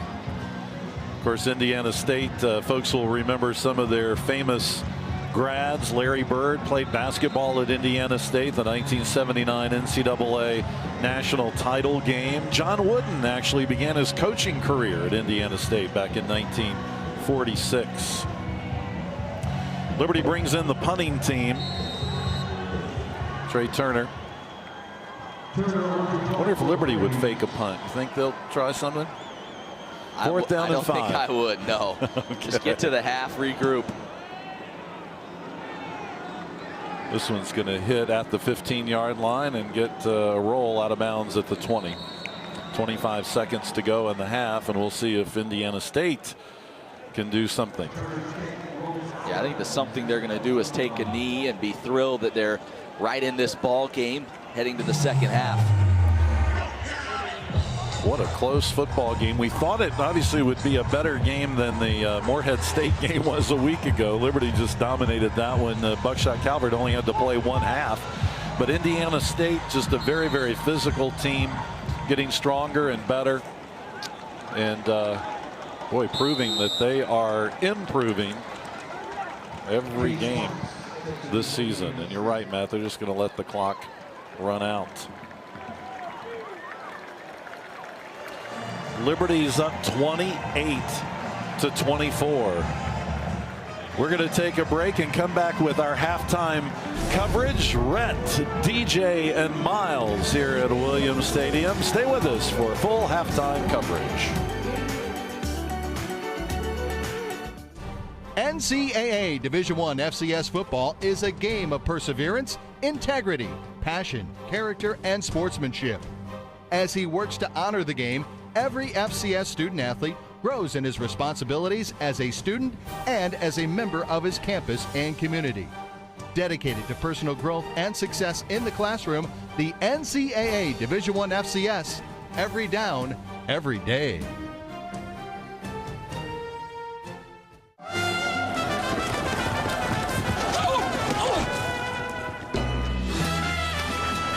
The running of the Bulldogs? Surprising. What's not surprising? How much money Aaliyah saved by switching to Geico.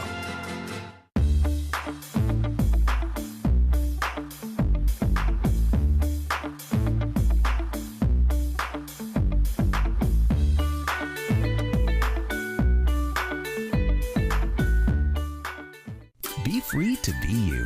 The freedom to drive what you want to drive, wear what you want to wear, and bank where you want to bank. At Carter Bank and Trust, you'll find the freedom to bank the way you like. Personal service with a smile, face-to-face from people that know you. And with services like our no-fee debit card, lifetime free checking, and over 100 convenient locations, you're free to bank your way. Carter Bank and Trust, the freedom to be you.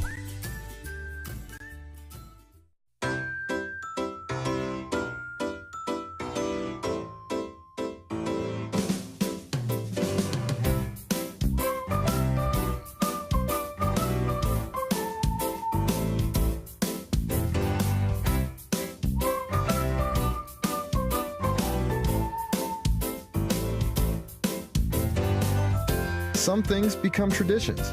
Thank you for making yours Foster Fuels. It's time now for the Ruck and Pratt Senior Living Community's halftime report. Runk and Pratt Senior Living Communities. We want to do life with you. Hey, welcome back to Lynchburg, Virginia. We're here at the halftime desk. Before we kind of start breaking things down a little bit, we're going to send it to Bobby, who caught up with Coach Gill moments ago. All right, Coach, coming into tonight's game, you stressed how being disciplined defensively was going to be key in winning this ball game. You guys, they made a couple big plays towards the end of that half. What adjustments do you want to make defensively? Well, we just got to execute. We're not executing the way we need to, and we just got to play our sound defense, do your job. Offensively, we've made a whole lot of mistakes. We're not executing as well as what the plays are called. Okay, well, they might have made some big plays, but your offense isn't putting on a show of its own. What do you like what you're seeing from your offense? Well, I like that we are making a comeback when we need to make a play. We are making a play. We're just not making enough of them. All right, thanks, Coach. Good luck the second half. Guys. You have to agree with the fact that, execution, you can question that in the sense that, we were going to talk about the defensive backs and say, yeah, they had some great plays, but it's been off and on. Like that last one, you're pointing at the guy, he gets behind you, and he goes to the house. What do you do? I don't know if we jinxed it or what, because remember, after the first quarter, we talked about the two. I'm the one who said those two cornerbacks should be the MVP of the game, and they've had some pretty big mistakes due to execution and positioning. Yeah, and not just the defensive backs. I think the defense as a whole, you got a lot of roughing the passer penalties, simple mistakes and simple discipline things and errors that we're having right now that could really cost us the ball game if they continue to happen. So I think Coach Gill is exactly right. There's a discipline or lack thereof right now from our DBs in the backfield and then also our defensive line. And the perfect play that exemplifies that was the fake field goal touchdown for 30-something yards. I mean, Jeremy Patterson, the punter, threw a duck of a pass that should have been knocked down or intercepted, and it was a touchdown. Well, make sure you stay with us. We're going to get to the highlights after the break. You're watching Liberty Flames football. The Flames currently leading 28-24.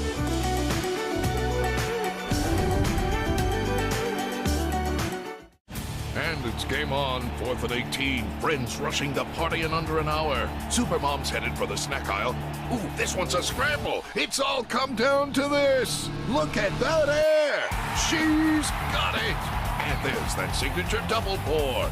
Crisp chips, crunchy pretzels. This crowd's gone crazy. We did it, honey. Best party ever. Yeah, we did it.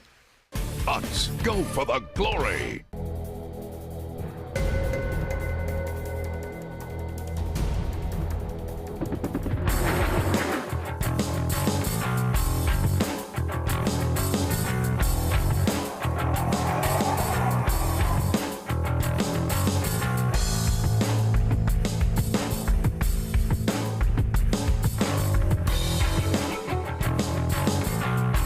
Musco Lighting. We make it happen.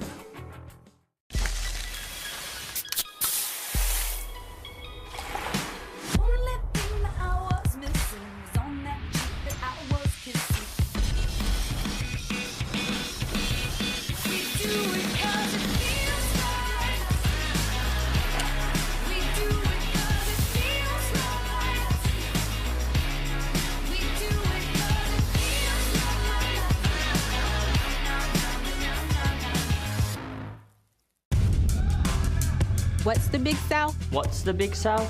What's the Big South? It's our home. It's our home. Rooted in excellence. Built from hard work. It's our backbone. An undeniable will. Driven to surpass our potential. It's our heart. Unbreakable bonds. And our journey. Striving for more. Determined to lead. Day in and day out. This is the Big South. Where winners are made.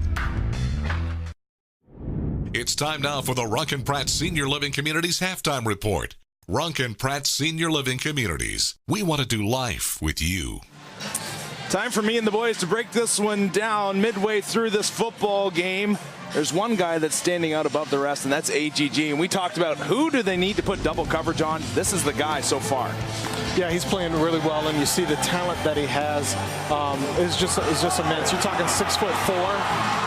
It's a nightmare for a defensive back to try to keep up with him, and you can't. And like you said, it's got to be one-on-one or a straight-up honest zone, because if you double him, you're going to leave another wide receiver open, and Damian King and Farrell are great wide receivers as well. Right. One thing I love about AGG is coaches always teach you, make sure you catch the ball at its highest point. Every time that he catches the ball, it's as high as it can possibly be, and the receiver or the defender that's playing on him will not be able to get it at all. He goes up and catches the ball and has the best hands that we have probably on the team and maybe even in the conference. It's great to watch him play, and obviously he's having a really big game. Now let me throw dirt in the perfect machine here. This is the fact that, AGG's having a great game, but the Sycamores, quality of defense, can you just keep targeting this guy throughout the rest of the night? He's going to keep making plays.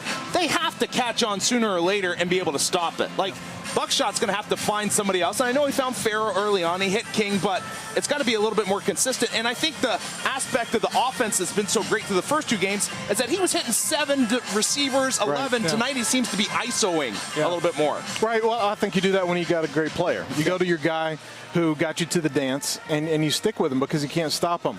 I'm a little disappointed in the running game. You had a couple opportunities, a 4th down where we didn't convert on it, but your running game has got to be there as well. You can't just ride Antonio Candy Golden the whole way to the end of your season. And it's kind of shocking in that play, you were saying as well, you don't bring out your horse, Carrington Mosley, you go with a bit of a shiftier back in that situation. Yeah, like you did for the touchdown in the first quarter. You brought out your horses, your ugly guys, you had a fullback, and you just ram it down there, man to man. That's what you got to do. And specifically on that 4th and 1 play, you bring in your big package, your heavy package, and you allow Kentori Matthews to run the ball. You want Carrington Mosley on that play. He can get you that first down really quickly. Kentori Matthews is a great back, but he's a shiftier back. You want somebody that's going to put his head down and go get you that first down. We talk about ISU's offense coming into this one, and everybody said, they can only get it done on the ground, not through the air, but Booker. Man, we have it wrong. Cade Sparks in here playing. The rookie, the freshman with 3 TDs. Like, what's going on? And he's 9 for 17, 214 yards. I really like this kid because he is a baller. He is a gamer. He has not looked pretty. He hasn't had the perfect positioning with his throws, but he is determined to get it to who he needs to. And Liberty's defensive line has put some pressure on him, and he's made some plays. Yeah, and let's not overlook Bob Pugh. He's been having a heck of a night, as you can see him scoring the touchdown right there. He cannot be stopped right now. So if he continues to have the night that he has, I don't know what Liberty is going to do or whether or not they have an answer. Hopefully they can figure out something during halftime. I got to give Indiana State props because this is a new offense for them. New coach. Yeah, that's true. Completely new offensive style, and they're picking it up, and they are playing the game of football to try to win the game. They're scrapping and clawing and doing whatever they need to do to try to win, and they're succeeding. If you had to give a most improved player through the first 3 games, Juwan Wells has to be in that category tonight. He's looking like him old self. He's coming back, and it's happy to see. I'm very happy to see Juwan Wells coming back. He's getting pressure on the quarterback tonight. He's running down running backs tonight as well. He's doing a great job, and so I think if he continues to play like he is tonight and get pressure on the quarterback, then the story at the end of the night might be Liberty getting out of here with a win. And I think you got to do that in order to contain Cade Sparks and the day that he's doing. You got to put even more pressure on this kid because he's much better than we thought we were. Well, make sure you stay with us. Always a special treat coming up next. Paul Retigliano joins us way up in the booth. Flames still leading. We'll be back in just a sec.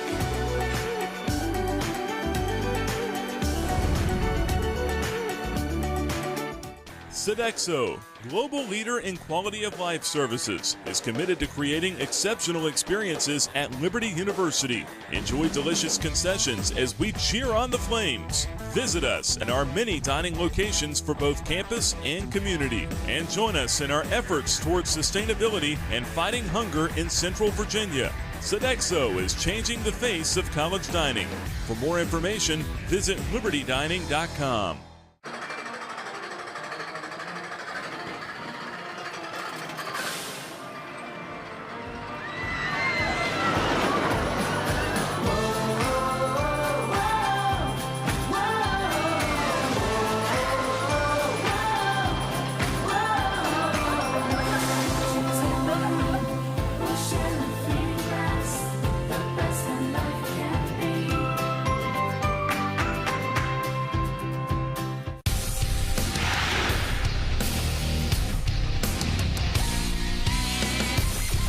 Wide. Church still controlling it, scores! Wow.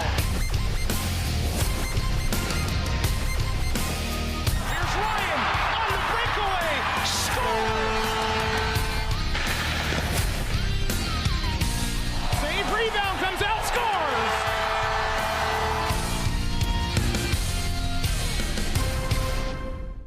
As Liberty University athletics continue to climb to new heights, Game On is your weekly source for all things Flames. We bring you inspirational stories of faith from this Division I program.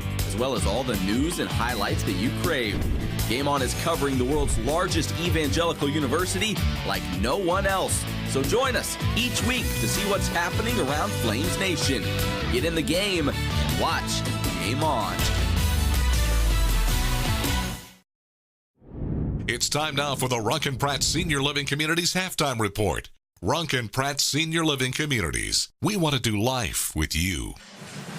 Welcome back. Flames up 28-24. And joining us now is Paul Rutigliano. And, you know, Paul, I was actually thinking the other day, it's hard to believe you've actually known me since before I was like 10 years old. You've known my family that long, and it kind of struck me funny. I was like, now I'm doing TV with a guy, but kind of a cool little story there. You know what? That just says something about our relationship. Let's talk about this. The defensive side of the football for the Flames. You have a different vantage point. You're way up high. What are you seeing, and what's happening in terms of the Flames getting beat deep? Well, you know what? It's just been a couple of cases where they've just had poor technique. But Pugh coming into this football game, the receiver number 4, we knew going in that this guy's a very explosive player. He's got great up-top speed, especially on the flag route, the go route, and the post route. For the most part, the Flames have kept him in check, but except for a couple of plays where they've just had poor technique, poor coverage on him. But otherwise, you know, he's a dynamic player, and those guys, you're going to give up plays, just like conversely on the other side of the football with Antonio Gandy-Golden. They have not had the ability to cover him one-on-one. The Flames have done a great job lining Antonio Gandy-Golden up in different formations, in different areas of the football field, whether it's the wide side or the boundary side, where they have to cover him man for man, and they've had the mismatch. That's what you look for. You look for those mismatches as the offensive coordinator or the receiver coach. Where can I get the advantage? And Paul, you and I have known each other for a long time, since 1996 when I first walked onto the team. You knew me before I was a stud. So most people assume I was always – no, I'm just playing. Paul, let's leave it there. Paul, you watch every single practice of this team. Did Indiana State show a different scheme, both offensively and defensively, coming into the start of this game? Because it looked like it took a while for Liberty to actually, acclimate to what was going on. Well, number one, they do a lot of different things that you're not accustomed to. They shift and they motion about 80% of their offense. So as a defensive unit, you have to be very sound. You have to know what you're going to do on every play. You can't improvise. You have to really follow your eyes, because your eyes are going to take you to the play. And that's what they have to get accustomed to, that speed. And you see a lot of shifting. So guys have to play sound football. So that's what you don't see. You can't use that in practice, because it's not real game speed until you start to get on the game. Now, Paul, we all know that Kentori Matthews is a great back, but why on the 4th and 1 do you go with Kentori Matthews over Carrington Mosley in that heavy jumbo package? Well, obviously they saw something. The offensive staff saw something. Coach Joe Daly said they saw that they could get outside and possibly break it all the way. I know, there's probably a lot of people that said, why didn't you get a big back there and run it? But, I think right there, they probably said, hey, if we can get him outside, because everything was bunched together with his speed, if he can turn that corner, he would have been gone. Right.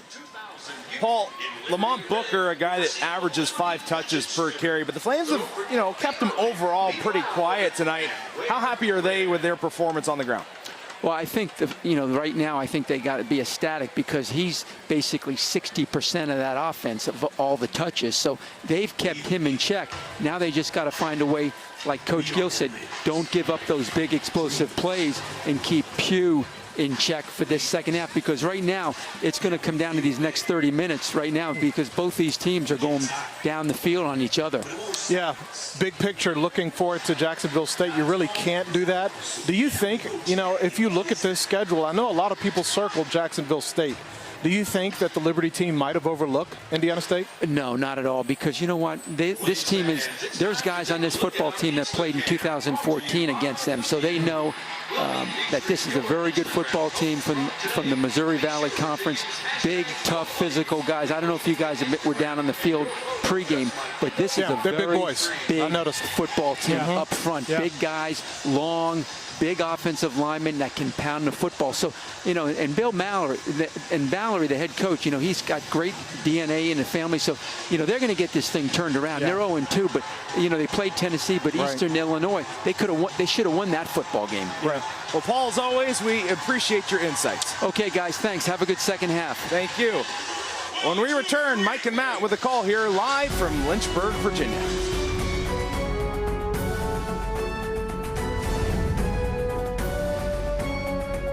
This is where heart rules height, where teamwork triumphs, and hard work reigns supreme. This is what happens when a hunger for success meets a relentless drive to be great. Here we go. This is where nothing is given and excellence is earned. This is the Big South, where winners are made. The Hardee's Sausage and Egg Biscuit. Stop on over and get 2 of them for $2.50. 2 sausage and egg made from scratch biscuits for just $2.50. Amazing times we live in, folks. Amazing times. Now at Hardee's. The Hardee's Sausage and Egg Biscuit. Stop on over and get 2 of them for $2.50. 2 sausage and egg made from scratch biscuits for just $2.50. Amazing times we live in, folks. Amazing times. Now at Hardee's.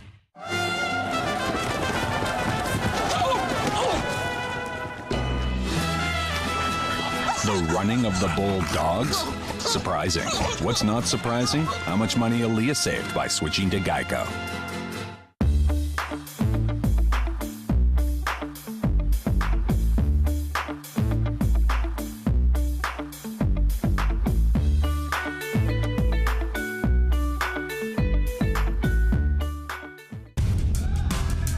What's the Big South? What's the Big South? What's the Big South? It's our home. It's our home. Rooted in excellence. Built from hard work. It's our backbone. An undeniable will. Driven to surpass our potential. It's our heart. Unbreakable bonds. And our journey. Striving for more. Determined to lead. Day in and day out. This is the Big South. Where winners are made. This Big South Network game is brought to you in part by Hardee's, eat like you mean it. Utz Snacks, get snacking. And Geico, Big South alumni could save even more with an alumni discount from Geico. Visit geico.com/Big South today. Mike Philly and Matt Warner back with you at Williams Stadium. Bobby caught up with Coach Kurt Mallory out of the locker room. All right, Coach, we saw a great start from your young quarterback, Cade Sparks. What did you like most offensively in the first half from him? Well, his composure. You know, he just gets better and better each week. Almost all, you know, Liberty's success has come from their wide receivers, a group you specifically talked about that you want to contain coming into this week. You know, what did you say to your team at half to, you know, contain this group of guys? Well, keep battling. You know, they got great wide receivers. I don't know if you're ever going to stop them. We just got to limit them. All right, Coach, thanks so much for your time. Good luck the second half. Thank you. Thanks, guys, we'll send it back to you. Thanks, Bobby. That kickoff goes out of bounds. Matt, we were, before the game, you put together your keys to victory. How do you think that's shaping out? Well, you know, I always like to think I did a pretty good job, Mike. No, you take a look at taking more success on first down, and not necessarily the number of first downs, but finding success on first down so they can be more successful on third down. It's manageable. They're 2 of 7 on third down conversions, which doesn't sound great, but it's better than they've been. Then nothing over the top. Take away the Liberty deep ball. They haven't done that. 5 plays for over 20 yards down the field. For Liberty, bottle up Booker. They've done a fantastic job on Lamont Booker, holding him to 2.3 yards per carry. But they've done a terrible job limiting the penalties. 4 personal fouls in the first half for Liberty. That just cannot continue.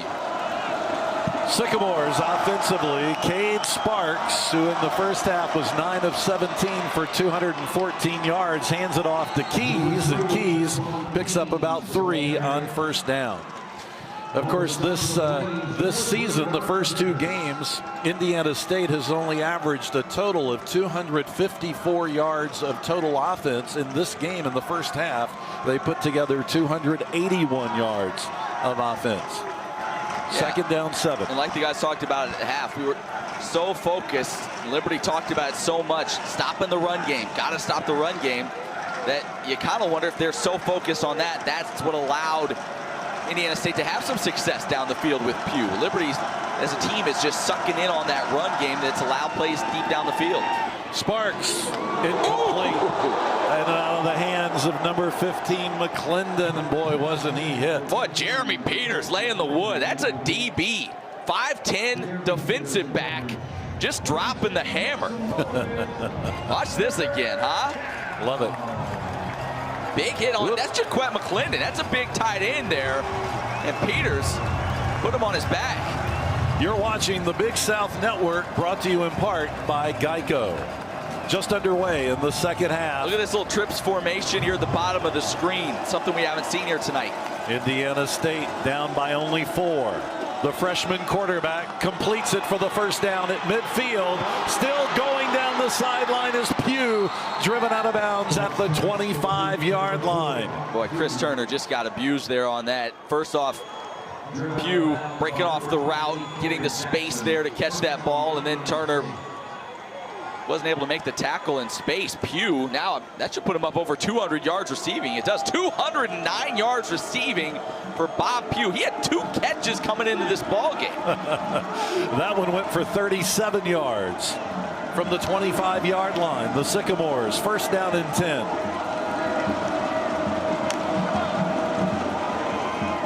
Booker getting to the outside, 20, 15. Finally wrestled out of bounds at the 9. Or excuse me, maybe they'll mark it at the 12. Well, now they'll spot it right at the 11-yard line. So it'll be first down and 10 from the 11. I think that was Corbin Jackson that came shooting into the backfield, but he kind of picked the wrong hole there. Ended up being behind the play, and then that allowed Booker to get outside and pick up the first down. So this offense for Indiana State showing the first half was no fluke. They're moving the ball right down the field. Liberty has not trailed in this game, but Indiana State driving on the opening possession of the quarter. Booker tackled at the 6.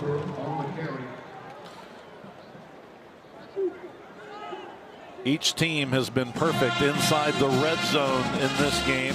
The Sycamores are 1-1 in the red zone. Liberty is 3 of 3. Really impressed with Cade Sparks, the redshirt freshman quarterback, and the poise he's showing.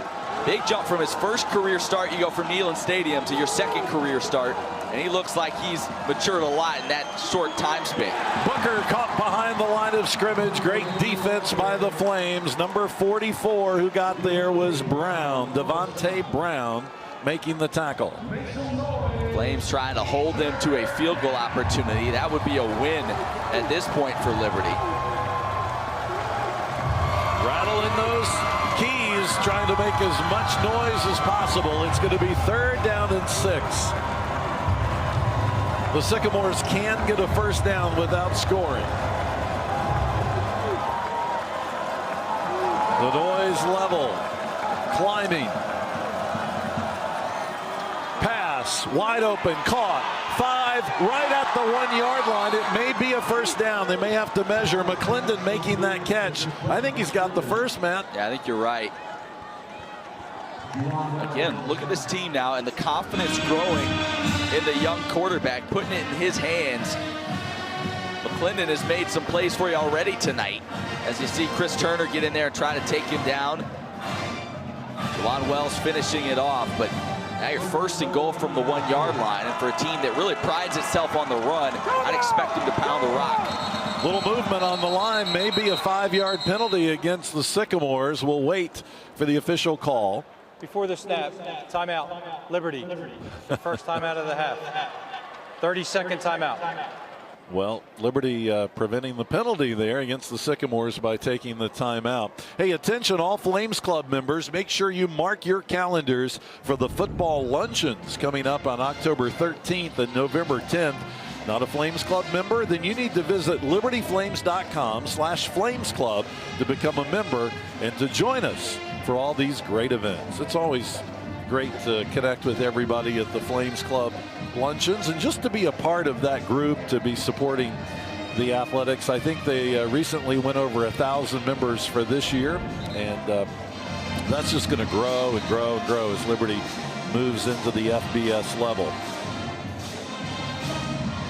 Liberty's defense, can they make a goal line stand here? First and goal from the 1. And, you know, we haven't talked about in a while. Remember, senior captain, linebacker Solomon McGinty out for this ball game. And you know, maybe we can check in with former Flames linebacker Miles Hunter here later to see kind of, you know, what that means, what that loss means for the Flames. Because I feel like his loss has certainly hurt Liberty in the way they've been able to defend here tonight. I'd be interested to get a former linebacker's take on that, on just where he feels like that's shown up.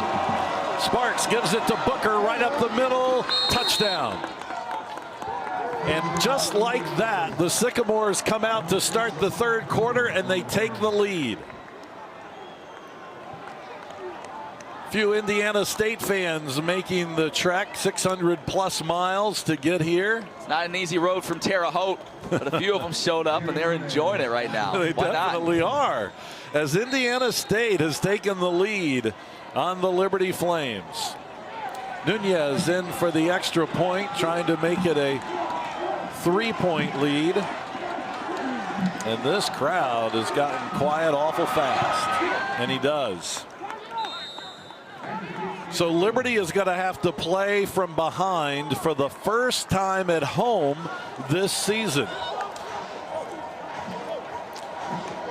I think Kurt Mallory's got to be feeling pretty good about how his offense, his defense has been performing, his special teams. And of course, one of the special team members is the kickoff specialist, Andrew Lunsford, Matt, and a lot of history and stories behind Sure, that. yeah. Older brother of former Flames kicker John Lunsford. But the real story that's interesting with Andrew Lunsford, he was in a really bad motorcycle accident in 2013. Doctors actually thought he was going to be permanently paralyzed from the waist down. And, you know, that's a family of, I believe it's 11 siblings. Really shook up the family. Eventually, obviously, he was able to regain movement in his legs, work himself all the way back to being a Division I kicker.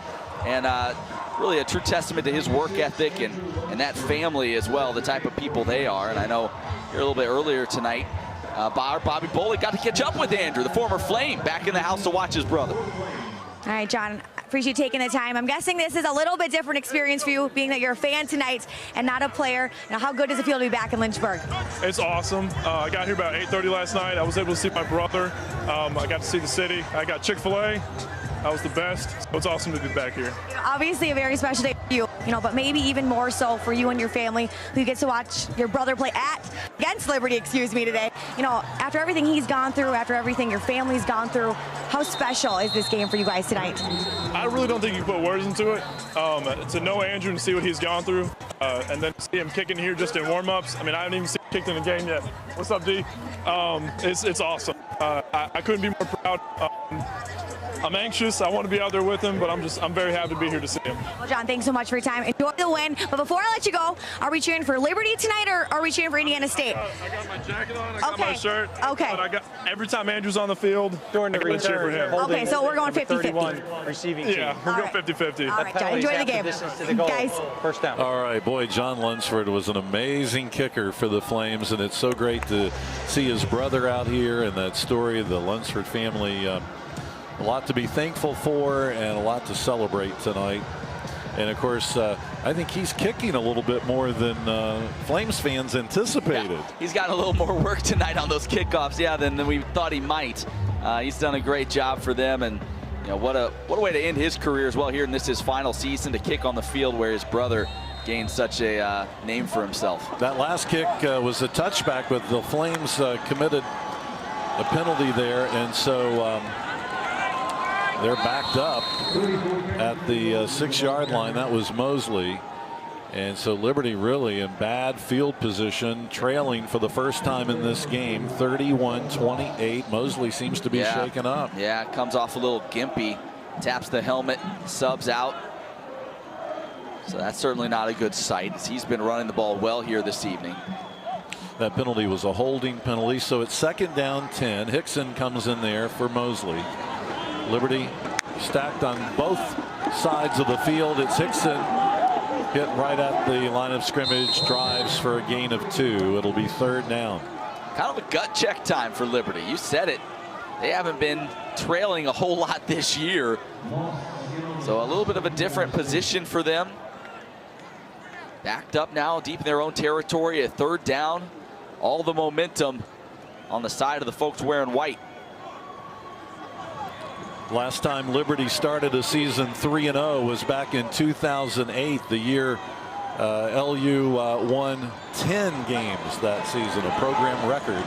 The Flames got a win tonight to go 3-0 to start the year. Buckshot's pass caught at the 25-yard line. That's a 1st down. It's Cephas Reddick with the catch. How about Reddick? 5 receptions tonight. This was a kid that was playing intramurals at Liberty before he ended up walking on, and now he's making an impact and having a career night in a Flames uniform. 1st down. The Flames have made it to the 25-yard line. Again, stacked wide receivers on both sides of the field for Buckshot Calvert. This time he'll throw, and he's looking to Gandy Golden down the field, bumping that, then a penalty marker thrown at the 40. Ardley will be called for the pass interference. You could see it. Just that bump, the little shove, knocking him off of his route. Enough to draw the flag. Defense, number 27, 1st down. That's been about the only way they've been able to stop Gandy Golden tonight. That moves it to the 40-yard line. Look at the penalties. Liberty with 4 personal foul penalties in the first half. Gandy Golden again trying to go up high. He gets it off the tip at the 32-yard line. Gandy Golden is golden again. Give him the assist on that one. He's just toying with people. This is like a dad with his small child, just batting it to himself. Liberty's got it, 32-yard line, 1st down 10. Buckshot being chased, launching to the end zone. Touchdown, King. Crown him again. What a throw. And Liberty has regained the lead. Talk about the arm strength from Buckshot. Able to get that much on the throw and put it exactly where he wanted to. He was shuffling to his left. Really didn't even have his feet that much underneath him. Still able to get it up there, and King makes the grab with the defender all over him. 32 yards. Alex Probert in, trying to make it a 4-point game, and he does. Buckshot says, you want to get in a shootout? I'm your guy. Let's go. That's all he needed. Let's look at it again as we go to break. Liberty has regained the lead on this 32-yard pass to King. And the royalty continues at Liberty. You might have heard some things about Liberty University, like how we're just a little Christian school in the middle of nowhere. And there's nothing to do here. I mean, come on. You know us. Boring. Boring? Yeah. They say we don't work as hard, think as hard, try as hard. I object. The truth is, well, we might surprise you.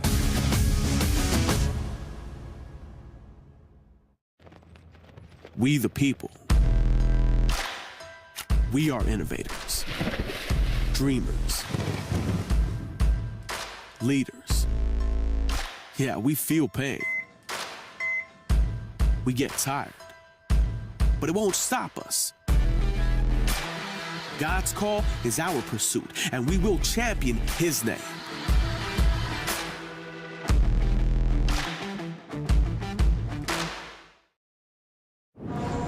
Big South events can be yours wherever you go, live and free on the Big South Network. It's available through the Watch tab at BigSouthSports.com. You can access BSN on your phone, your tablet, or computer. You can also get free Big South Network channel for your Roku device or Roku TV to watch games on the big screen. With hundreds of games every year, watch your team in action anytime, anywhere on the Big South Network.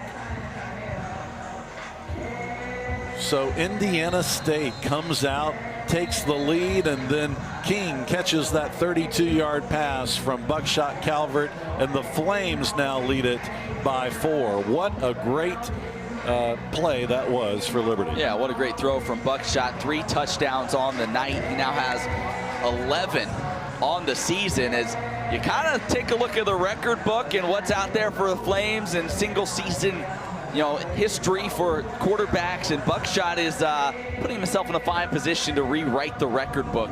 As you take a look right there, touchdown passes in a single season. Phil Basso at 24, along with Robbie Justino for the record. Going into tonight, Buckshot was on pace for 44. He's already thrown 3 this evening. So you're looking at a guy in Buckshot Calvert who may rewrite the record book as only a sophomore. Morgan back to take this kickoff, 2 yards deep in the end zone, comes out 10, and he's going down. He's tackled by number 31 for Liberty, Elijah Benton. Benton, the redshirt sophomore, and there's Buckshot tonight, 22 of 31, 325 yards, and as you said, Matt, 3 touchdowns. Yeah, that's a night's worth of work right there, and we're still here early in the second half. Remember, too, he sat out the entire second half last week. So those stats that you look at become even more impressive based on the fact that he didn't even play in a half of the ball game. Now we'll see if the youngster, Cade Sparks, has an answer. Just like Liberty was backed up to start their last drive, Indiana State starting from their own 10. Sparks, deep drop, goes long. And this time, too deep for the receiver, Bob Pugh. Hey, Bobby, how's the Liberty sideline after that big Liberty touchdown? Yeah, guys, we got a sideline full of some smiles. And now Buckshot put a little bit of some dance moves on that offensive bench. And Kyle DeArmond's getting them all pumped up as well. So we got some smiles back going on this side. As long as you don't break out the dance moves, yeah, Bobby, we'll be good. I'll try to hold them to a minimum. Yeah. Second down, 10.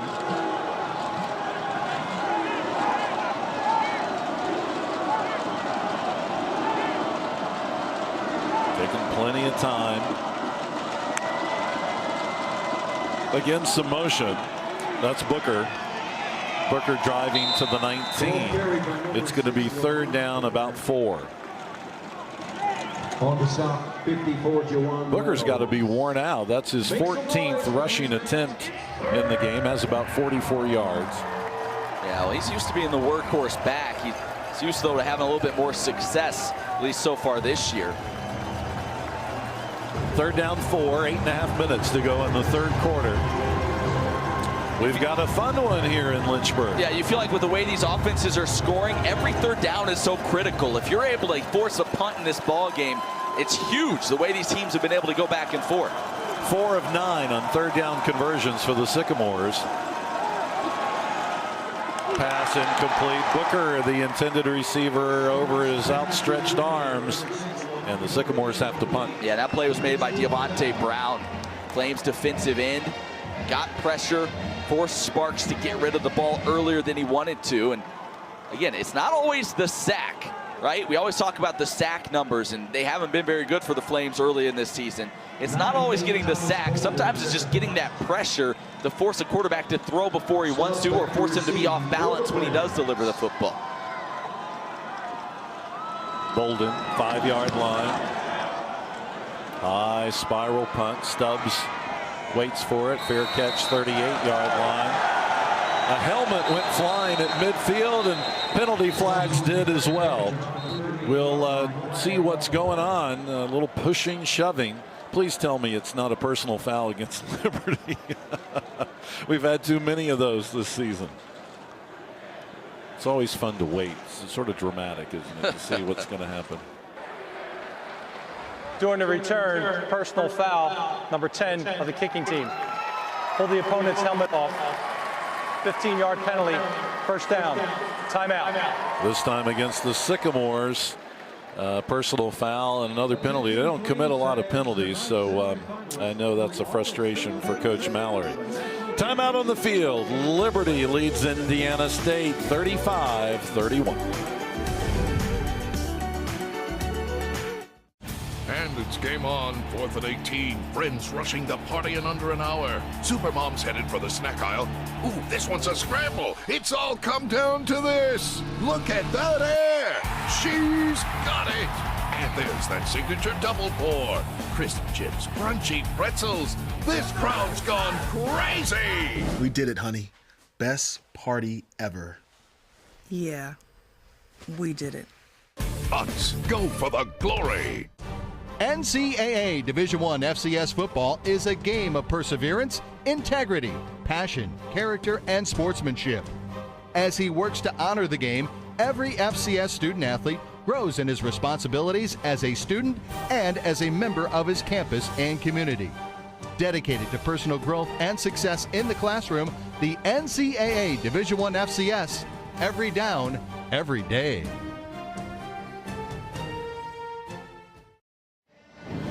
Support Liberty Athletics as a member of the Flames Club. Members can enjoy preferred parking, seating, and game day hospitality. Membership starts at just $60. For more information, visit libertyflames.com/Flames Club. Artificial turf, red, white, and blue. Liberty Flames. It's artificial bacon too, I think, Mike. A lot of glitter over there. Sparkling. Flames fans happy that Liberty's back on top by 4. Remember, Indiana State came out and took the lead on the opening drive of the third quarter. That was really impressive. It was, and Liberty now with the chance to make this a 2-score ball game on this possession, and they start with great field position already in Sycamore's territory. Liberty currently ranked 19th in the NCAA Top 25 Stats FCS poll. Flames' final year in the FCS, FBS bound in this 2-year transition. First down 10, under 18 minutes to go in the quarter. That's Carrington Mosley, who runs for 12 on first down. Well, good to see him back out there. Remember, he left during that last possession, came up a little gimpy, comes back in and shows you some explosiveness on that first carry. Mosley doing it on the ground for the Flames as a team, rushing 85 yards as a team. Pass to King, 35-30, out of bounds after a gain of 8. Good blocking on the edge by fellow receiver. Out there, I think that was B.J. Farrow. There you saw just enough to help create some space for King, and that's a point of emphasis with these receivers the past couple of years, being physical on the edge. Buckshot, quick pass, King, 25, tackled at the 23-yard line. Great tackling, hard hitting by Indiana State. Bledsoe making the first hit. Headed over to the sideline now is Clifford. He may have got the worst of that. First down 10 for the Flames, 18-yard line. Mosley in the backfield, gets the handoff.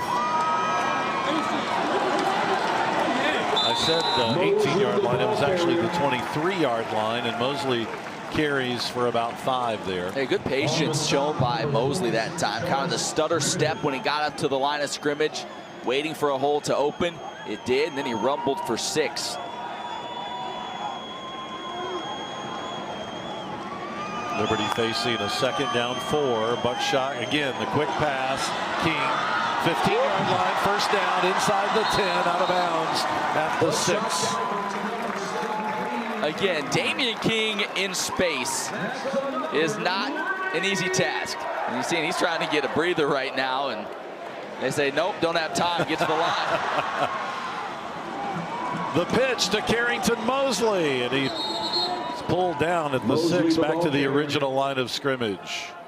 On the stop, number 11. I believe on that last play now, Buckshot Calvert's gone over there. You see it, over 3,000 passing yards in his career. So, again, a young guy, just a sophomore, but this offense suits him.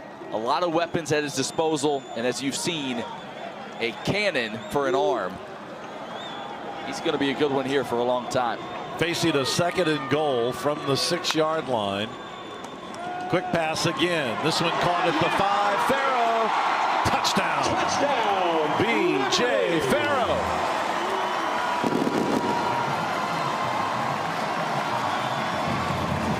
It really is pick your poison with this offense. All right, you want to try to take away the deep ball down the field? We'll nickel and dime you with the short stuff and let our athletes pick up yards after the catch. You want to try to take that away, maybe jam guys with a line or try to defend them that way? Okay, we'll take it over the top and we'll beat you down the field. These receivers are so good at what they do. I really don't quite know how you defend them. So far, neither do any of the teams the Flames have played. Alex Probert makes it an 11-point lead for the Flames. Timeout on the field. You can light them up. The fireworks are getting stronger, louder, and more numerous. The Flames are up 42-31. We're here in Lynchburg, Virginia, checking out a possible alien landing site. But before we look at this evidence, I want to thank our sponsors, Billy Kraft, Chrysler, Dodge, Jeep, Ram, for once again loaning us a beautiful Dodge Ram pickup. The truck. Hey, now be careful, that's a loner. Does our insurance cover UFO abduction?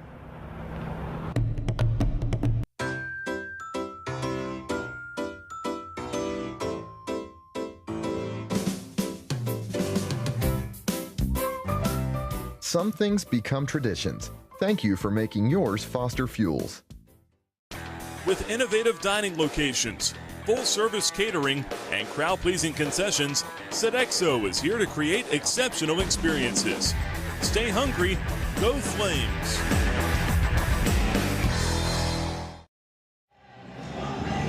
Fans, if you have a group outing or a special birthday celebration, be sure to call 434-582-SEAT to customize your special event. You can get special recognition through PA and video board announcements, group tickets, a tailgating spot, and even catering. Just call 434-582-SEAT to book your event today. We need to do that for you on your birthday, man. I'd appreciate that. I'd like to do that. I think I'm going to do that. to finally remember it for a change. Hey, there's the scoring drive. 7 plays, 47 yards, 2.5 minutes. B.J. Farrow with that touchdown reception. And Buckshot Calvert now with 4 touchdowns in this game. He had 5 in the first half last week. I mean, what's the record, did you say? 24. Phil Basso and Robbie Justino. Wow. Tied for that.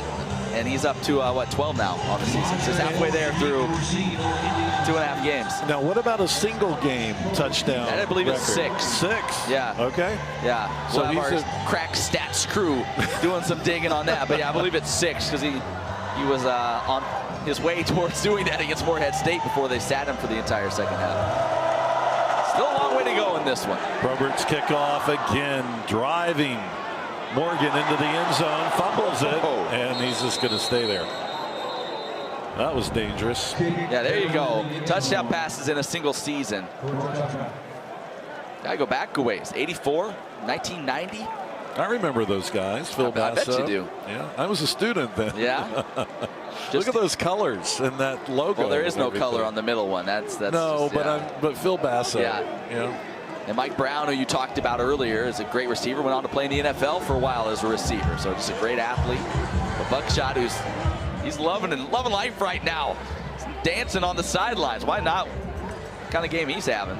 Turner Gill told me this week that when they were recruiting Buckshot, the thing that just stood out to him so much was his accuracy, and it just seems to get better and better with each passing game. Booker is getting better and better running the ball this season. He carries it to the 44-yard line. That's a first down for the Sycamores, and they are not done offensively. No, that was his biggest run of the night. They need to get him going. as successful as they've been throwing the football here this evening to Mr. Pugh, they still need to get their horse going in Booker. He's a guy that can wear you down and finally breaks one off. 64 yards now on the ground for Lamont Booker. Morgan in motion. Comes back the other way. Sparks dumps it off to Booker. Tackled at midfield after a gain of 7. Good call on that. Yeah, good call on that screen. And if Peters doesn't stick his nose in there to make that tackle, that could have gone a long way. Really impressed with Peters tonight. You know, DBs a lot of times get kind of that reputation as they don't like to get in there and mix it up and come down and make tackles. And he's not that way. This is a kid that looks for contact, and we've seen him deliver a couple of big blows tonight. Second down 3. 4 minutes and 10 seconds to go in the third quarter. Booker has the first down into Flames territory at the 44. Of course, Indiana State, the Missouri Valley Football Conference team. Liberty has never beaten a team from that conference here at Williams Stadium. And the last time Liberty beat a Missouri Valley Football Conference team was in 2008 when they beat Youngstown 31-28 on the road. Just 3-12 all time against the Valley. So we talk about the strength of that conference. It's shown up historically when they played the Flames. Pass caught, first down, 32-yard line. Peters knocks Pugh out of bounds. Bob Pugh just having a career night. Yeah, up over 200 yards receiving. And the impressive thing you're seeing there, the clean pocket that Cade Sparks has. They are not getting much pressure on him. Certainly not up the middle. We've seen a couple of times the edge rushers sneak through, but up the middle, Liberty has not been able to kind of push that pocket back into his face.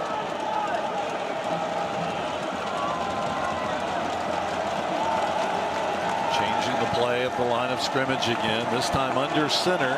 Cade Sparks, the freshman quarterback, and having to take a timeout. They saw something in Liberty's defense. They thought Indiana State, their first time out of the half, 30-second timeout. They thought they could take advantage of, but just couldn't get reset in time. Coach Mallory looking for his first win at Indiana State. He's been spending a lot of time talking to the officials in this game. Well, he's a defensive guy, right? His whole history is on the defensive side of the ball. Can't be real pleased with the style of game he's seeing tonight. You know, he'd like a lower scoring slugfest type of game. Instead, there hasn't been a whole lot of defense played here this evening. To celebrate the football team's move to FBS, Liberty is giving away an all-expense-paid trip for 2 to the National Championship football game in Atlanta this January. For more information, you can visit lufootball.com to find out how you can register to win. I can't wait for the day that Liberty plays in the national championship game of FBS. You think I'll still be kicking? Knowing you, yes. Yes, I do. I'd love to see that. And I think it'll come to pass. I remember in the 80s, I knew Liberty was going to go to the highest level, and I thought it would happen in about 5 years. Now it's taken 30, but it is going to happen. Booker, 35-yard line, and he will get back to the line of scrimmage before being tackled by Jawan Wells. Jawan Wells starting to make an impact in this ball game. Yeah, and he should be fresh. He was ejected in the first half of last week's game, but is leading the team in tackles tonight. Now 8 tackles on the evening. He led this team in tackles a year ago. And finally starting to look like the old Jawan we remember from 2016. 2:22 to go in the third quarter. Indiana State needs to score here to keep it close. Facing a second down 10. Booker again in motion. Sparks gonna throw. Wide open. 18-yard line to the 10. Spinning to the 5 and out of bounds goes Bob Pugh again. Oh, he's in. He's in for the touchdown. Can you believe that? What a night. Bob Pugh. Well, again, running free. And then Chris Turner able to stiff arm him to the side. Jalen McKinney trying to get there, wasn't able to quite get there in time. Let's take a look. Did he stay in bounds the whole way? I don't know. I guess he had the pylon. Yeah, the official rule that he reached it across before you saw his right leg land out of bounds. I know. May take a look at this one. Yeah, they're looking at it up here in the replay booth. But I think they're going to say it was a touchdown, and it was. Well, that last effort just to reach the ball to the pylon. 253 receiving yards. Bob Pugh single-handedly keeping his team in this. Nunez comes in to try to make it a 4-point game, and he does. So Indiana State keeps it close. There's another look. Yeah, you know, you can't, obviously we're not seeing it down the goal line there, but it sure looked like he got it across. This one may give us a better angle. You know what? The question, though, not his leg, his right hand is what I'm more, on that angle, it looked like his right hand may have touched down. But where was the ball when his right hand touched it? He just got a, you know, it was close. Here, let's see it again. The hand, you know what? I think the hand was out of, now again, it's not definitive, so they probably wouldn't have overturned it because just with that angle, you couldn't tell for certain. But it looked like he might have been just short when that right hand touched out of bounds. Either way, what an effort by Bob Pugh. What an evening. 253 receiving yards, 2 scores. Man, nobody's been able to check him tonight. Wow. Well, you know, the folks at Illinois State are watching this game. They'll be hosting Indiana State on September 30th. Indiana State gets next Saturday off, and then on the 30th they will play at Illinois State. Liberty, of course, next Saturday will be in Alabama to play Jacksonville State, and Jacksonville State is the 5th best team in the rankings this week in FCS. That's going to be a really challenging game. That's going to be a great one to connect with. Hickson inside the 5-yard line, 15, driven out of bounds at the 20-yard line by number 11, Jordan Jackson. But that's going to be a tough game, Jacksonville State next week. Yeah, not to mention they're off this week, so they in essence get 2 weeks to prepare for Liberty. So I'm sure there's a lot of folks watching this game from Jacksonville State as well right now. Yeah, so hello to all of you. Yeah, that's right. They started the season with a win, but lost to Georgia Tech the Saturday ago, and then of course this open date. So as you say, 2 weeks to prepare for Liberty, and it's a home game for them. Liberty can't go to the playoffs this year because of the transition to FBS, but Jacksonville State can, so it's a big game for them. Carrington Mosley, 30, 35, tackled at the 38-yard line. That's an 18-yard run. Kind of a funky ending to that one. Carrington took a hard right there as it looked like he was trying to, he thought he might pick up a block on the end of that, but good job sealing the edge by the tight end there, and then ends up getting tackled after that big gain. He's been really effective this evening. Mosley again carries for 5 yards on first down. Carrington approaching 90 yards on the ground, over 6 yards a pop. And again, he's one of those guys that just wears you down. Mosley, 5'11", 235. He played high school ball locally at Liberty Christian Academy. Second down 5, 1 minute to go in the quarter. Buckshot knocked down at the line of scrimmage. I think it was knocked down by number 54 for the Sycamores, Adrian Butler. He's a junior, the defensive tackle. Got up there and stops the clock with 55 seconds to go in the quarter. Both teams 2 timeouts left. Third down 5. Buckshot incomplete. The Flames will have to punt. Calvert's pass intended. Pass was intended for Reddick. A little overthrown. Yeah, it's a long throw to the sideline. 27. And like I said, every time you punt it back in this game, the way these defenses are playing, it feels like it means a little bit more. The way these offenses are going back and forth, if you don't come away with points, you feel like you really missed out.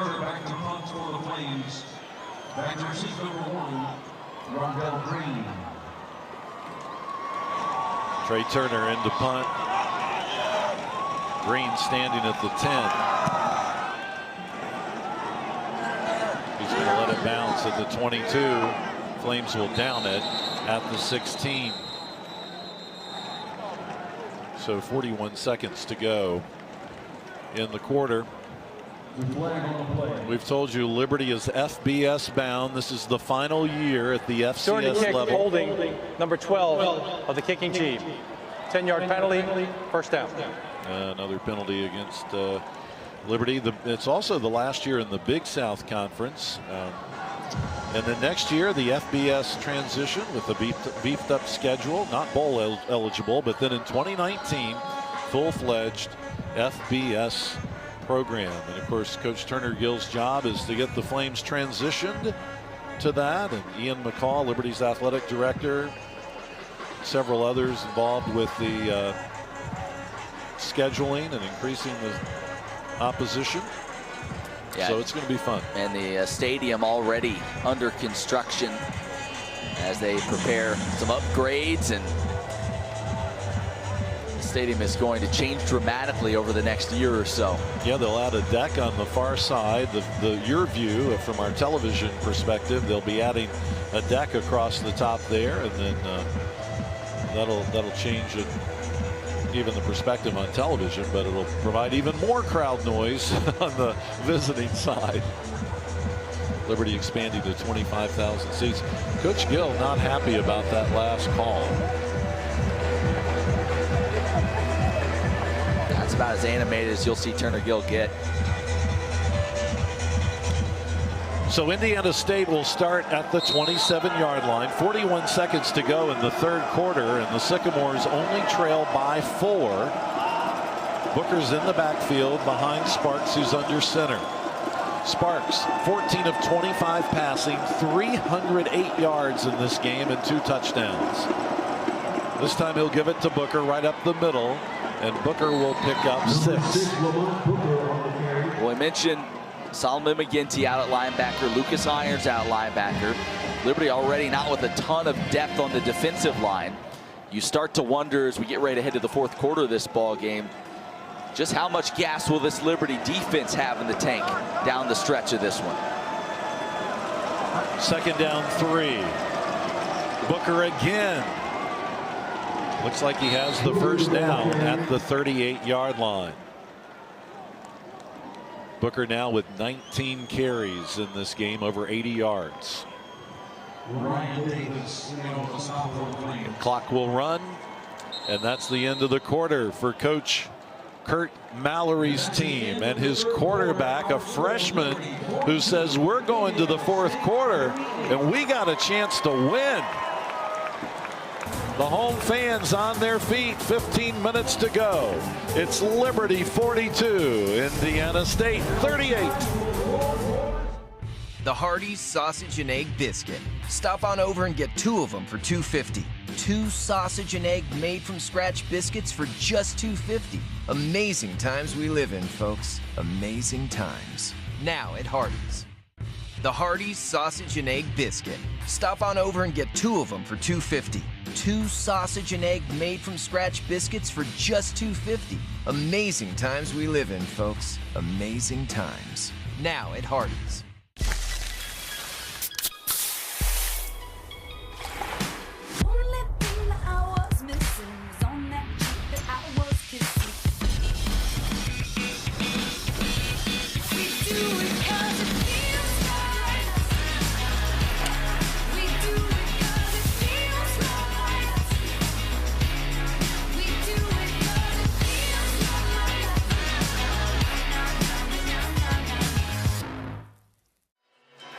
Hey there, welcome back to Lynchburg, Virginia. The Flames currently on top Miles, I got a question for you. Being a former linebacker, Solomon McGinty not on the field tonight for the Flames. Have you noticed his presence not being there? I think the biggest thing outside of schematics, you deal with a lot of communication, especially coming from your linebackers and your safeties. They're having a tough time in getting that communication going. Obviously, you see the miscommunication between Brandon Tillman on the long touchdown with Chris Turner. But outside of that, you miss a huge leadership piece.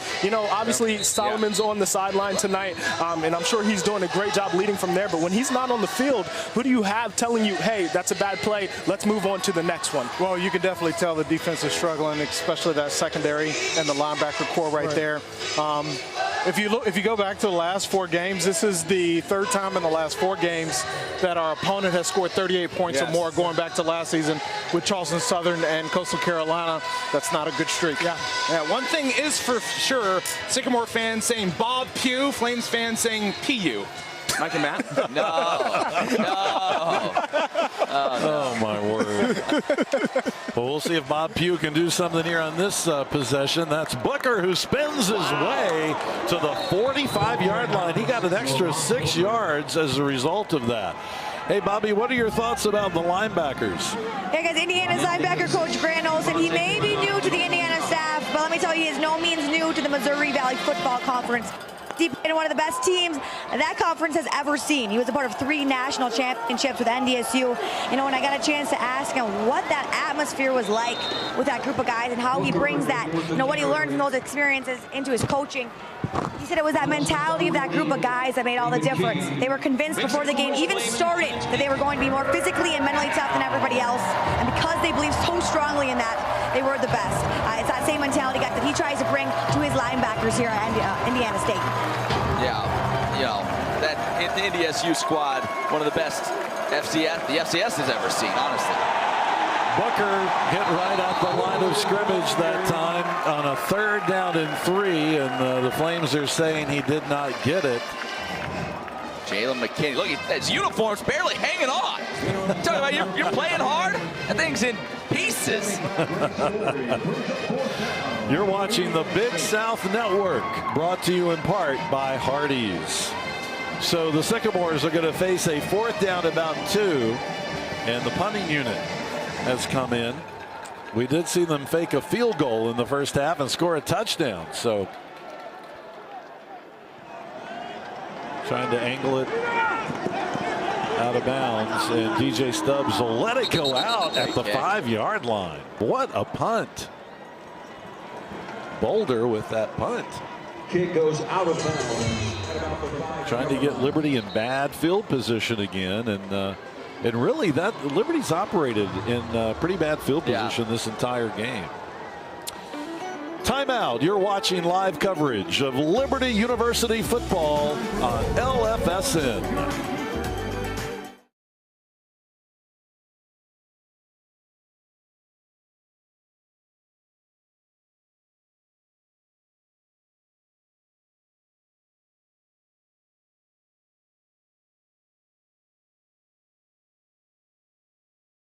I used to watch the medical shows on TV when I was younger, and I wanted to be like the doctors and the nurses. But I think nursing was a really good fit for me because of the holistic approach that they take. There was a point in my nursing career that I was ready to go back. I actually remember 2 patients in particular telling me that they could see me doing more. The FNP-DNP program is obtaining a family nurse practitioner degree. The DNP is the Doctor of Nursing Practice. My husband and I love to go on mission trips, and we've been on a few medical mission trips. And I believe that the FNP-DNP degree will really open up the door on the mission field a lot more. I think there was a few things that stood out on this campus. Number one, how kind people were to each other and how much the faculty truly cared for us as students, wanting us to succeed in pursuing higher education. Hey, Flames fans, check out the best deal in town. If you have kids 12 and younger, the Flames Kids Club is for you. Membership is only $25 and only $20 for each additional child. To join or for more information, you can call 434-582-4453 or visit libertyflames.com/FKC. Flames Kids Club. You know, Liberty has posted 11 consecutive winning seasons. Liberty has gone 76-39 during the last 10 seasons. The Flames are tied for 18th nationally for most victories during that stretch of any FCS team. First down and 10 for the Flames. They have to start at the 5-yard line following that 49-yard punt. Offense, number 67. Half the distance to the goal, penalty, first down. We'll make it the 2.5-yard line. Now, this might be the worst field position Liberty's had. I mean, you know.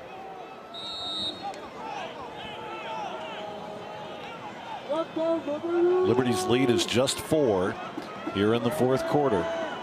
Mosley is back there with Buckshot. Buckshot's going to throw out of the end zone.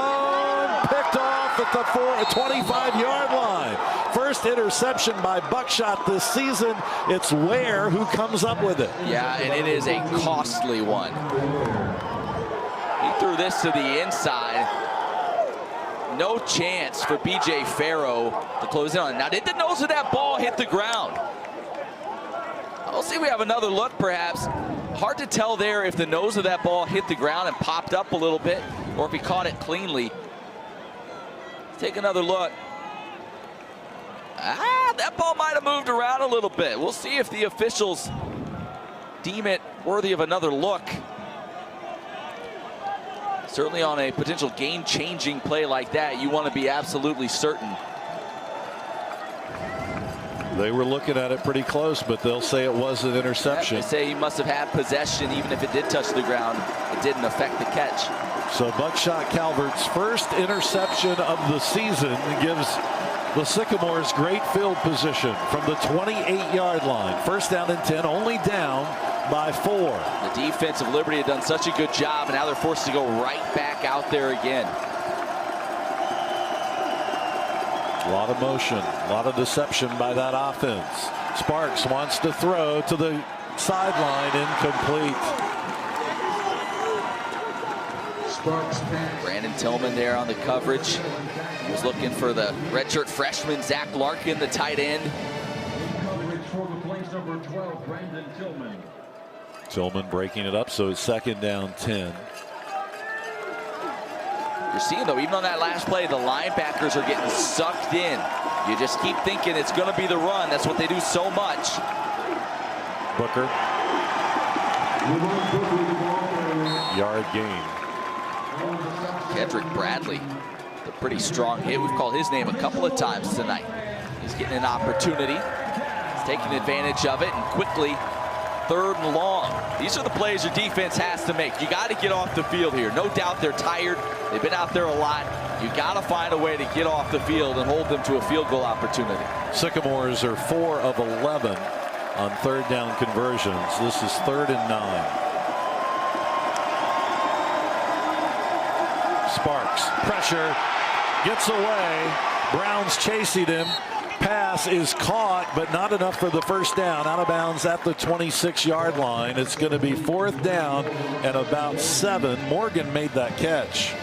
And Deavante Brown was the one closing the gap there, chasing down Sparks, forcing him to throw it off balance as he was trying to escape, and now forcing a field goal opportunity. So the bend but don't break mentality. The defense able to force the field goal chance here. Nunez, this will be a 43-yard attempt to try to make it a 1-point game.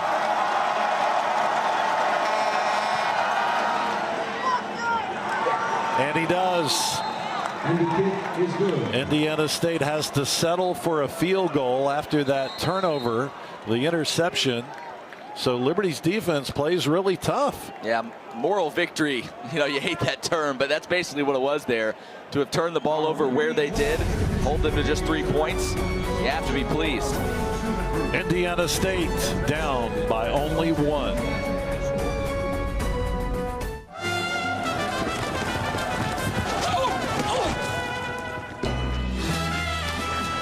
The running of the Bulldogs? Surprising. What's not surprising? How much money Aaliyah saved by switching to Geico.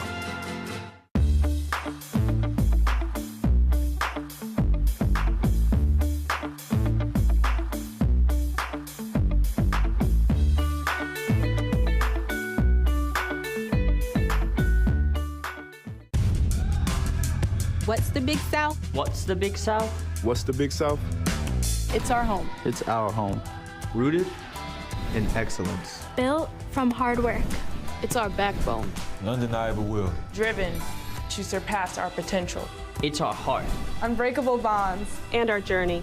Striving for more. Determined to lead. Day in and day out. This is the Big South. Where winners are made. Kraft Automotive and Collision is a proud supporter of Liberty University Athletics. Hey, you've got to join us after this game for Facebook Live, featuring those three guys. Rhett right in the middle, Miles on the left, DJ on the right. Matt and I will join as well, along with Bobby, and we'll have an interesting post-game show for you on Facebook Live. Go to Liberty Flames Athletics on Facebook, and join us right after this game for live coverage. You'll hear from Coach Turner Gill in the press room, and we'll have interviews from some of the top players, and always a little fun. It's a little more casual in the Facebook post-game show. Not quite as casual as the students we just saw, but yeah, slightly more casual. We have a good time with it. Certainly more fun usually when the Flames win. That is still hanging in the balance at this point, though. It definitely is. Listen, a lot of people have thought, oh, 0-2 team, this is just going to be, it'll be like last week. It'll be like the Morehead State game. Blowout. No. Indiana State, we've seen it tonight. Well coached.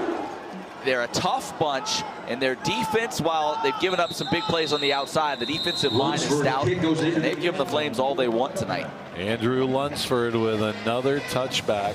What a great night for him. I think John and his family are pretty happy. Oh, no doubt. No doubt to see his brother out here after all he's overcome, and see him out here in Lynchburg. And, you know, they say his brother has such a big leg that if it were possible, like a 60-yard field goal at the end of a game, you could see Andrew come out to attempt a field goal like that. He's erratic, but he has such a big leg. If that situation were to arise, he could be the guy they give the opportunity to, just because of the leg strength that he has. Oh, man, that would be, you talk about drama. Mosley on first down from the 25-yard line, just gets back to the line of scrimmage. Liberty's lead is 1 with 11:33 to go in the game. Mosley looking over. He's 15 carries, 88 yards. Statistically, Sycamores with 448 total yards, Liberty 468. That pass to King for a first down. Tackled at the 37-yard line. Another great night for Damian King. Now the second game this season in which he's had 10 catches. Good spot, too. I've seen King have, in his career, have some problems with drops, with a great catch away from his body. Mosley hit behind the line of scrimmage, loses 6 yards. What a great defensive hit by Indiana State. Number 42 got there. That's Moala. Yeah, Noki Moala, the sophomore. He had 5 tackles all of last season. He now has 5 tackles for loss this season. So that whole defensive switch that they made going to the 4-3 has really suited him, as he's having a breakout campaign. A loss of 5 at second down. 15.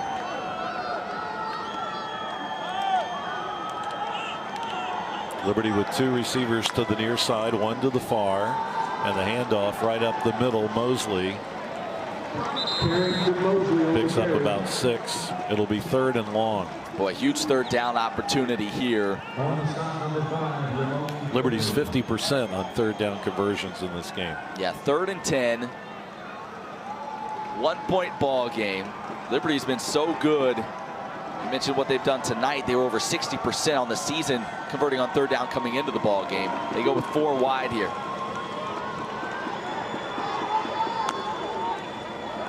Buckshot, quick pass, King. Again caught behind the line, loses 3 yards, and the Flames are going to have to punt. Great job by Jawan Tyson, the junior cornerback. Yeah, and it's what Liberty does a lot. The short passing game, letting their guy work after the catch. But when it's third and long, and you throw it about, at the line of scrimmage or 1 yard downfield, you're just asking a lot of everybody to kind of make that play happen. You can understand why, some folks might be a little frustrated you didn't take a shot further downfield, but that is what Liberty does, and they have a lot of success with that short passing game. Turner's punt. Green back to receive this. Will let it hit and go out of bounds inside the 30-yard line. So Indiana State gets the ball back with 8:52 to play and trailing by just one. Anything can happen. We the people.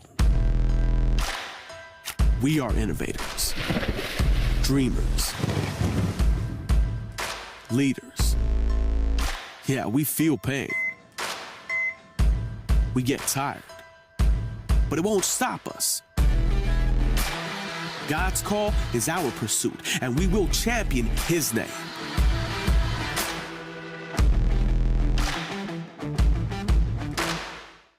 As Liberty University athletics continue to climb to new heights, Game On is your weekly source for all things Flames. We bring you inspirational stories of faith from this Division I program, as well as all the news and highlights that you crave. Game On is covering the world's largest evangelical university like no one else. So join us each week to see what's happening around Flames Nation. Get in the game and watch Game On. Jerry's Jokers feeling a little bit nervous, but fired up. Their Liberty Flames only lead Indiana State by 1 with 8:52 to go in the final quarter. Everybody feeling a little bit intense here as Indiana State is going to get the ball and go on offense. And Matt, Indiana State's played pretty good here in the second half. Oh yeah, they played great in this game. I mean, you've seen young quarterback Cade Sparks kind of come of age. You've seen Bob Pugh, the wide receiver, have a best night of his life, 253 yards receiving. Lamont Booker's now up to 90 yards on the ground. So no, they've been great, and they've given the Flames all they wanted and more. And now they have to feel great about the position they're in now. Under 9 to play. This defense of Liberty's been on the field a lot here in the second half. Let's see the approach Indiana State takes. Do they try to just pound the rock, continue to wear down this defense, or do they take a shot? Somebody like Pugh, who's had a lot of success. Cade Sparks in the shotgun formation against some motion. This time he wants to throw, and he's looking over. It's caught at midfield, out of bounds. Jaquette McClendon, the tight end. Well, he was their leading receiver coming in. The guy that a lot of people talked about as being their main pass-catching weapon.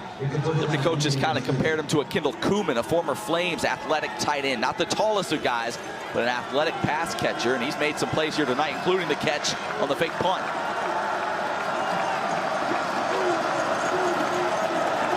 Again, changing their formation.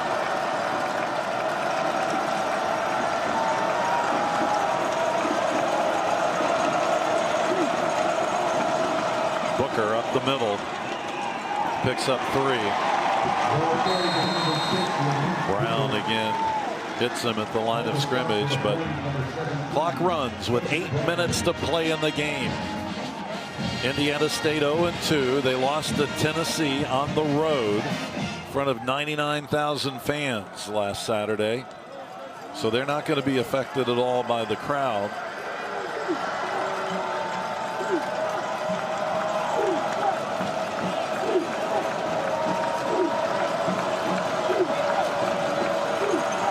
Changing the play again. Booker's back there with Sparks. Sparks going to be sacked by Wells at the 45-yard line, a loss of 10. But what a time for your first sack of the season, Juwan Wells. Read it all the way, stepped up, locked onto Sparks, and he wasn't letting go. Did not buy the fake whatsoever, sniffed it out, and then Sparks fortunate. That ball was just waving around out there. He's fortunate he hung on to the football. Just the second sack of the year for Liberty. Juwan Wells in Liberty's defense digs in. It's 3rd down and 13.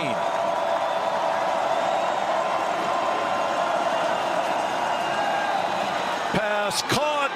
Not enough for the first down at the 41-yard line. McClendon is about 2 yards short. Hey, Miles, what do you think of Juwan Wells? I think Juwan Wells is having a great game. Obviously, that sack is a huge moment for him right now to have his first sack of the game. But like I said, again, if I think he continues to play like that, I think he might end the game with at least another sack, and the Liberty Flames defense might get off the field and they can get this W under their belt. Yeah, they need to get off the field right now. 4th and 2. This could be the play of the game. Still a lot of time left. But if they're able to get off the field here, huge momentum swing.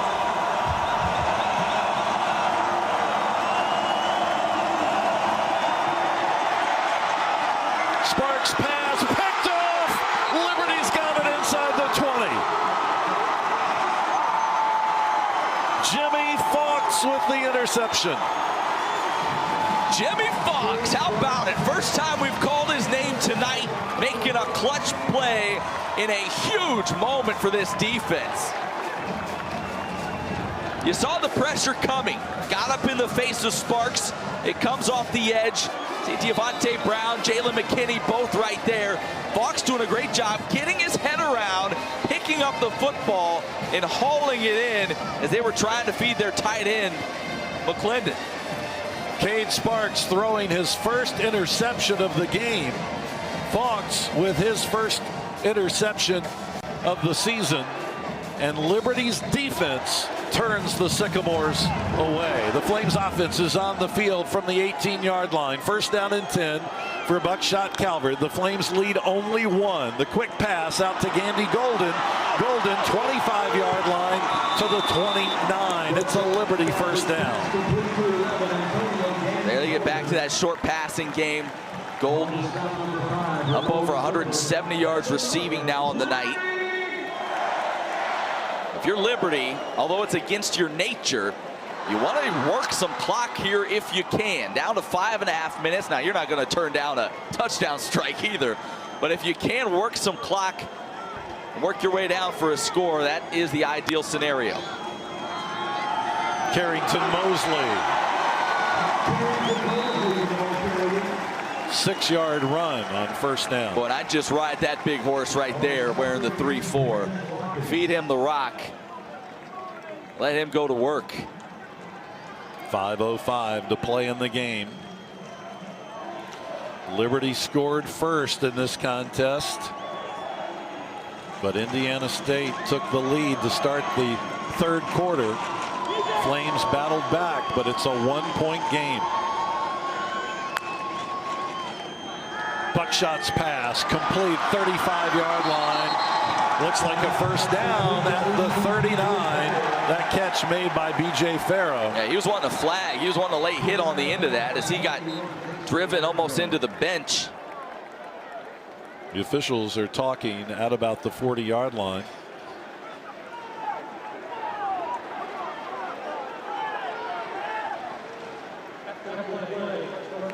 There it is.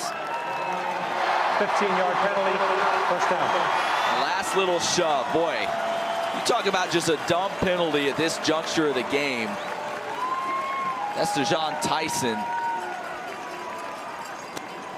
Down just 1. And you have just a dumb penalty like that, unnecessary. Obviously gives the Flames great field position as they continue now to march into Indiana State territory. 46-yard line, 1st down and 10 for Buckshot.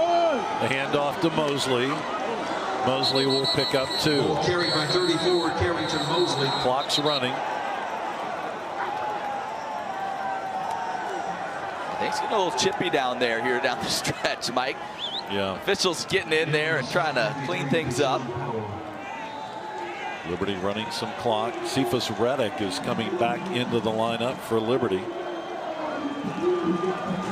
Thomas Kennedy comes out. There's Reddick. He's had a good night. 2nd down 8, under 4 minutes to play.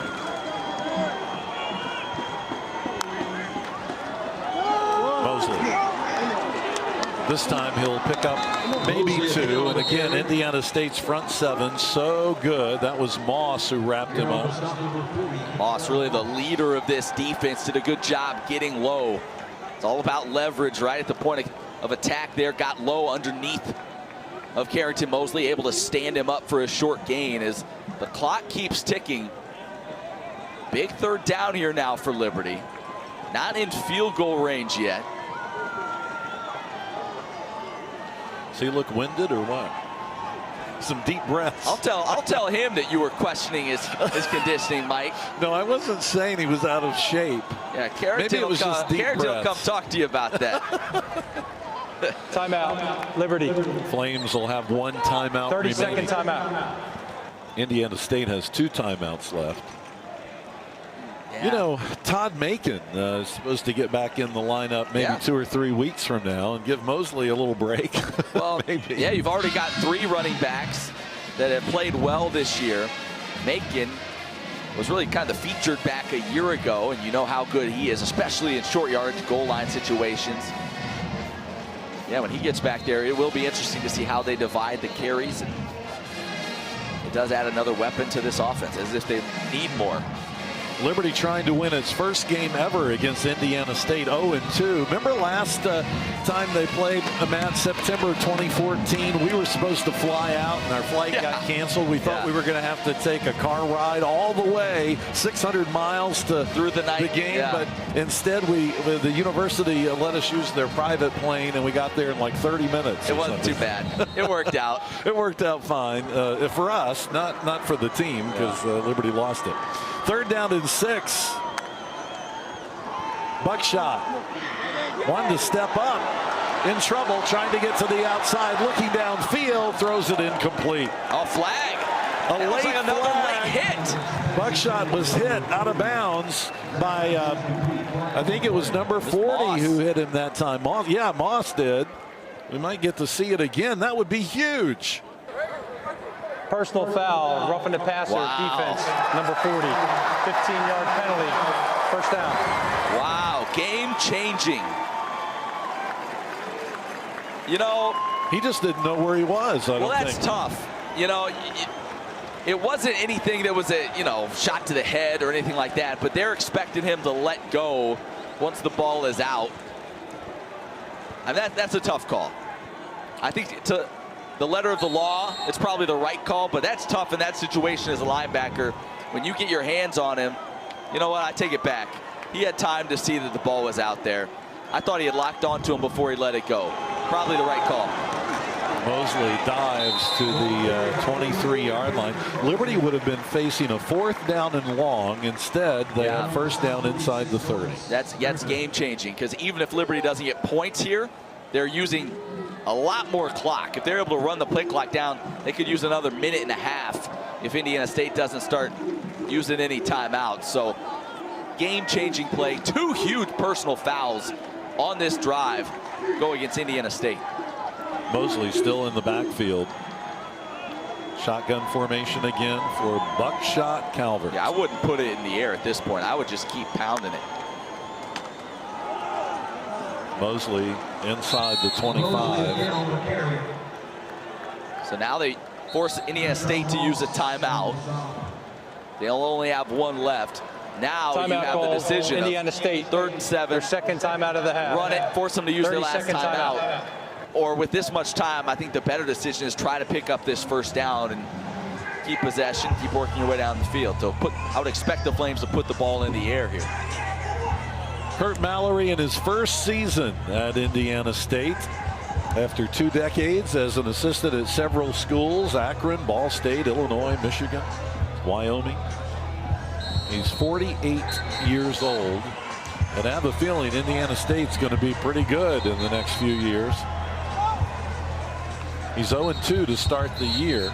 Yeah, desperate for that first win. Man, I'd like one that's not so stressful like this. They had the nail biter. They lost in the last seconds their very first game against Eastern Illinois. And now this one, a 1-point game with under 2.5 to go. Both teams right at 500 yards of total offense in the game. 3rd down, 7.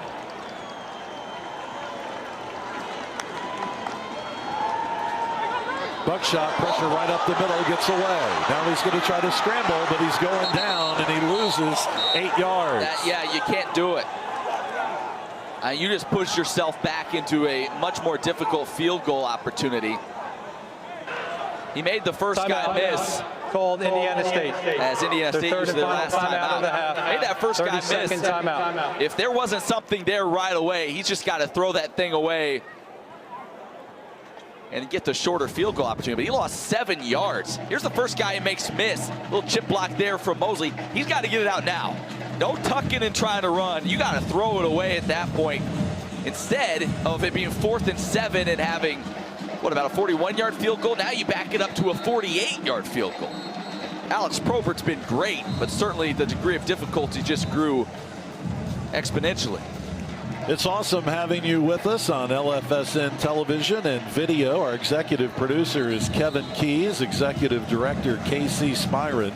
Our game producer tonight, Matthew Bird, our director Ken Toes, and just the talented group of professionals who bring you live coverage of Liberty University football. We will not be with you next Saturday, but we will be with you in 2 weeks when Liberty's home to host St. Francis. So Alex Probert comes in to attempt a 48-yard field goal. He's made 11 straight. Perhaps none bigger than this. Gets it away, and it is no good. It hits the crossbar and bounces out. And Indiana State gets it with under 2 minutes to go. Can you believe that?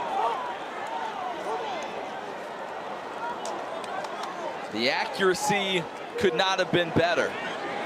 The distance. It is crazy. Not quite there. And again, it just goes back to illustrate the point. You can't take a sack in that situation. He's 7 yards closer. That sails through. Liberty's up by 4. Instead, hold on to your seats. The freshman quarterback from Indiana State is 17 of 30, 344 yards, and 2 touchdowns. They don't have any timeouts, but remember the clock stops on first downs while they move the chains. And watch out for number 4, Bob Pugh. That handoff to Booker, nowhere to go, and the clock will run. Yeah, costly to not pick up any yardage on that first down play. They hope they could kind of surprise Liberty a little bit with the inside handoff there. Maybe get off to a good start on this drive. Instead, that clock's ticking. 2nd and 10. Sparks. Pass caught. 40-yard line. Down at the 45 goes McClendon. Chains move. 1:29 to go. McClendon, the tight end, with the catch. Very talented player. 7 catches, 100 yards receiving in this game. 1st and 10 for the Sycamores. Liberty pressuring up the middle. The pass well overthrown. Yeah. Pugh just turned it back at the 45 instead of going to the end zone. Yeah, miscommunication. He broke off his route. They had one-on-one. Pugh going up against Jeremy Peters. All right, keep in mind, field goal kicker for Indiana State, Jerry Nunez, has hit a couple tonight, both from 43. So that means they'd have to get to the 26 to give him a 43-yard attempt. He has attempted from 48 this year and missed. 2nd and 10. Quick pass, complete midfield. McClendon out of bounds, stops the clock. Yeah, 108. That's the most important part of that for them, was the fact that he was able to get out of bounds and stop the clock. 3rd down, but obviously we know it's 4-down territory from here the rest of the way. So they'll have 2 cracks to pick this one up. Fans getting their money's worth tonight. 3rd down 5 for the Sycamores. Booker on the handoff will be tackled after a gain of only 1. And the clock rolls. That is a gutsy call, because obviously the clock's running. You can't spike it. It's 4th down. You got to get up and go now. And the biggest play of this game, you have to make it in a hurry. Sycamores are offside. Sparks pass, incomplete. Liberty takes over.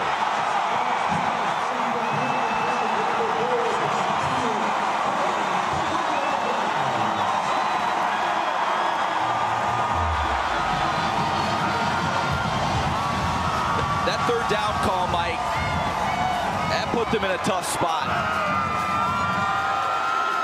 To run it on 3rd down, if you don't get the first, you've got to hustle, you've got to get to the line, and then again, the biggest play of this game, you've got to try to make it happen.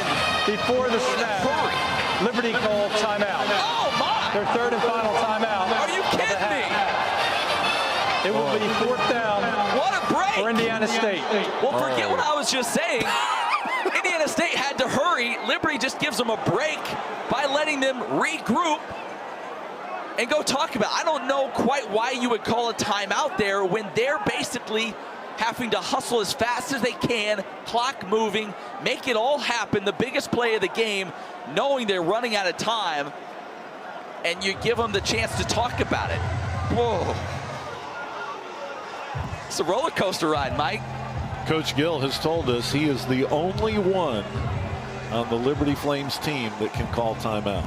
Well, I'm sure he'll be getting a question about that in the post game, depending on how this one goes.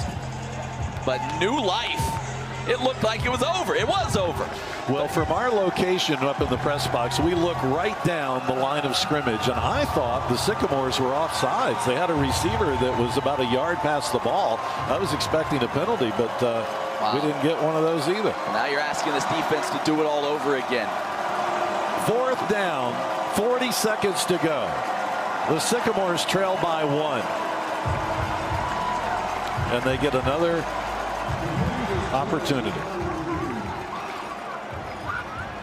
And if you're an Indiana State fan, of course, you don't always get a second chance in life. But in this game, they're getting a second chance. They sure are. The officials are going to talk now with Coach Mallory. Now we've got a headset on this referee, so they're obviously reviewing something. Well, they're probably seeing how much time was on the clock when the timeout was called, just to make sure they have the game clock correct. Coach Mallory's brother, Doug, is the defensive back coach for the Falcons, while his brother, Mike, is an assistant special teams coordinator for the Jacksonville Jaguars. I bet they're watching right now, Mike. I bet they are, too. They're probably on the edge of their seat as well. The crazy thing is, at least I didn't hear any whistles or anything indicating that an official had heard a timeout called. That's why the play continued and developed. So who knows where the clock was when the timeout was actually signaled by Turner Gill. I think that's what they're trying to sort out right now. And in effect, this gives Indiana State a lot of time to make sure everybody's on the same page and they're all in agreement on what play they want to run here on 4th and 5. Coach Gill getting a little water. Yeah, they're still at the 20-yard line. The head referee, Mags, as I think he likes to be called, is with the field judge, and he's got his headset on, so we know that means he's talking to the replay booth, and they're trying to determine here something. This game just come to a screeching halt. Obviously, you want to get it right, but you also hate taking these teams kind of out of the flow of this game.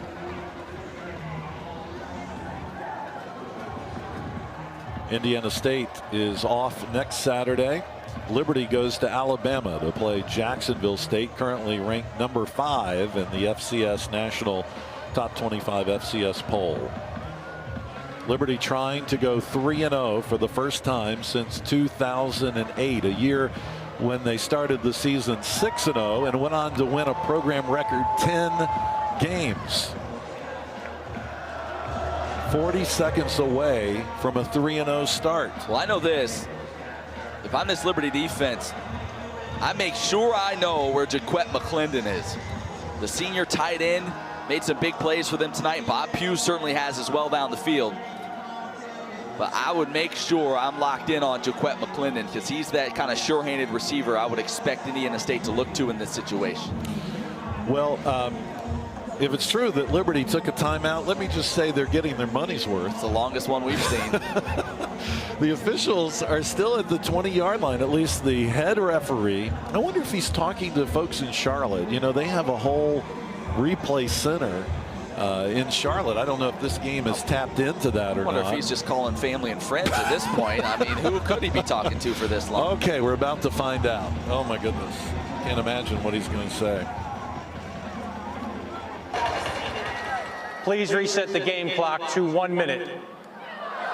Wow. So, yeah, there you go.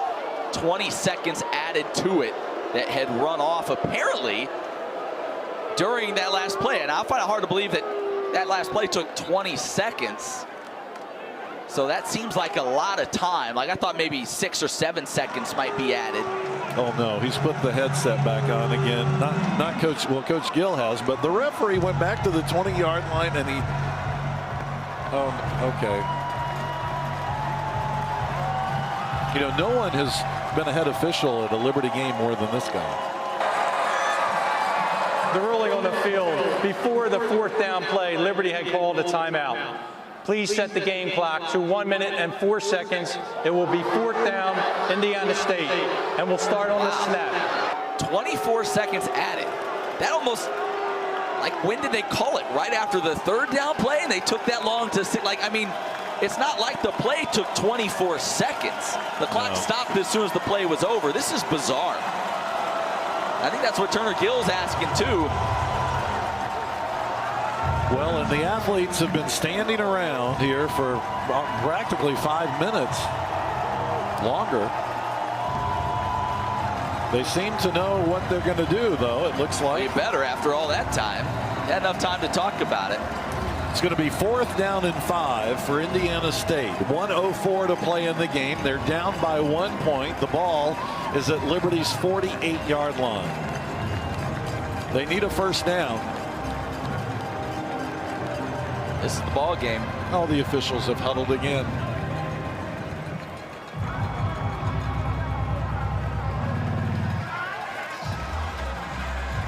All right. Here we go.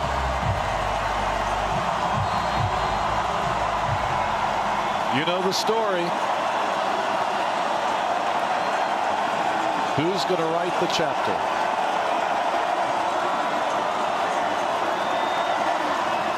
Sparks, his pass, caught, has the first down at the 39-yard line. McClendon makes the catch, and the Sycamores continue the drive. Clock stops till the chains get set.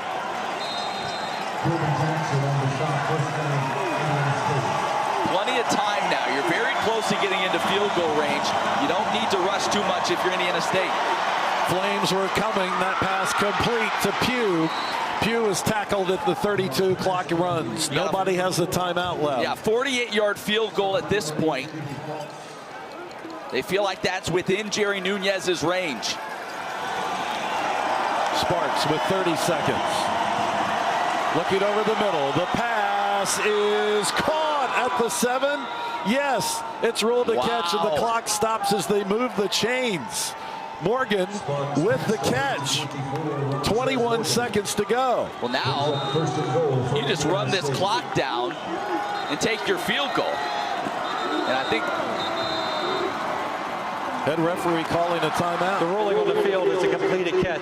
The play is under review. Wow. Come on. How many twists and turns can this final couple of minutes take? Oh, my goodness, Matt. Well, obviously, if this isn't a catch, it changes everything. And they've also got to reset the game clock. You can go through that all over again. We'll see if we can get another look at this one. Completion to Rontrez Morgan. Oh, yeah, that's a catch. Yeah, wasn't even. There's, yeah, nothing there. Wow. So you would just I would just run it down.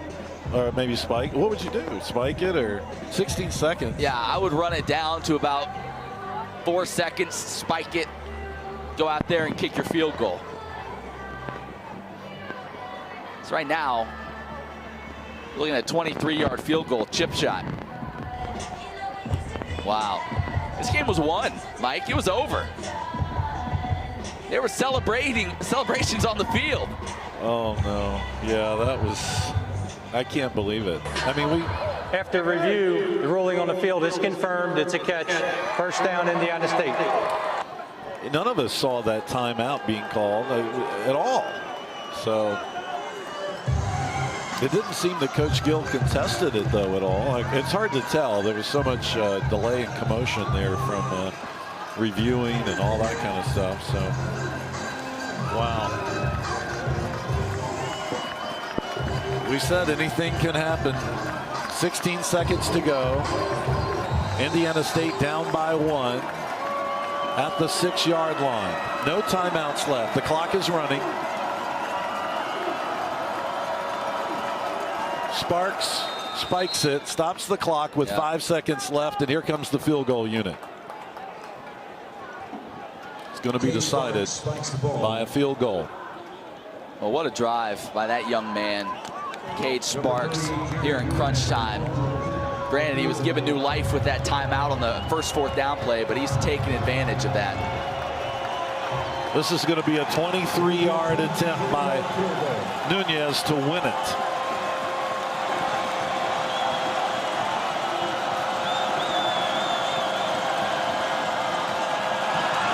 Has trouble getting it down. It's blocked. No good. Liberty's going to win.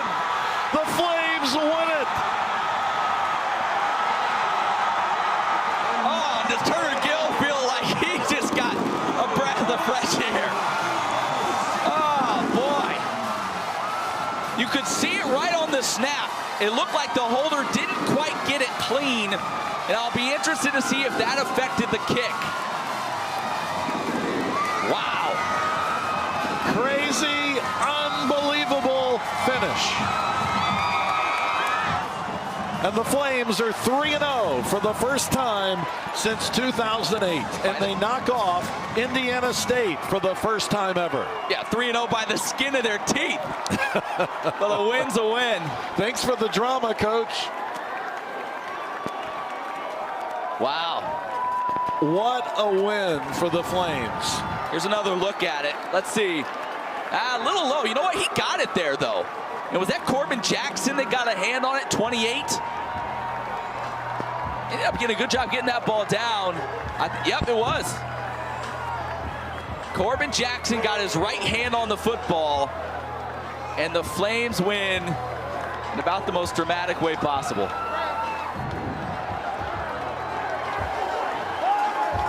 Think those guys are happy? Think Turner Gill's happy? Oh my. And the Flames fans are storming the field as you just watched our Church Mutual Insurance defensive play of the game. Liberty prevents the field goal and beats Indiana State 42-41.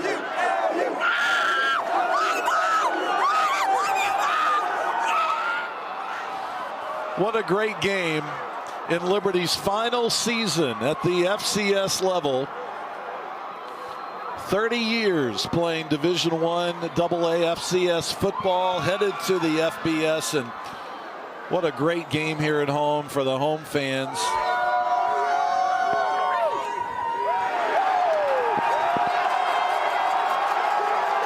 And heartbreak, certainly, for Indiana State. Now for a second time this season, they have essentially lost as the clock expired. Liberty finishes with 500 total yards of offense, 379 passing, 121 rushing. Buckshot Calvert with 4 touchdowns in this game, 30 of 42. Mosley over 100 yards rushing. Damian King, 90 yards. Gandy Golden, 171 yards rushing. Post-game coverage coming up next on LFSN. The Hardee's Sausage and Egg Biscuit. Stop on over and get 2 of them for $2.50. 2 sausage and egg made from scratch biscuits for just $2.50. Amazing times we live in, folks. Amazing times. Now at Hardee's. The Hardee's Sausage and Egg Biscuit. Stop on over and get 2 of them for $2.50.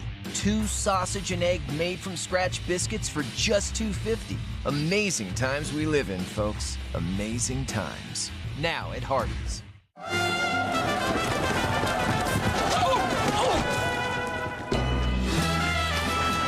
The running of the Bull Dogs? Surprising. What's not surprising? How much money Aaliyah saved by switching to Geico.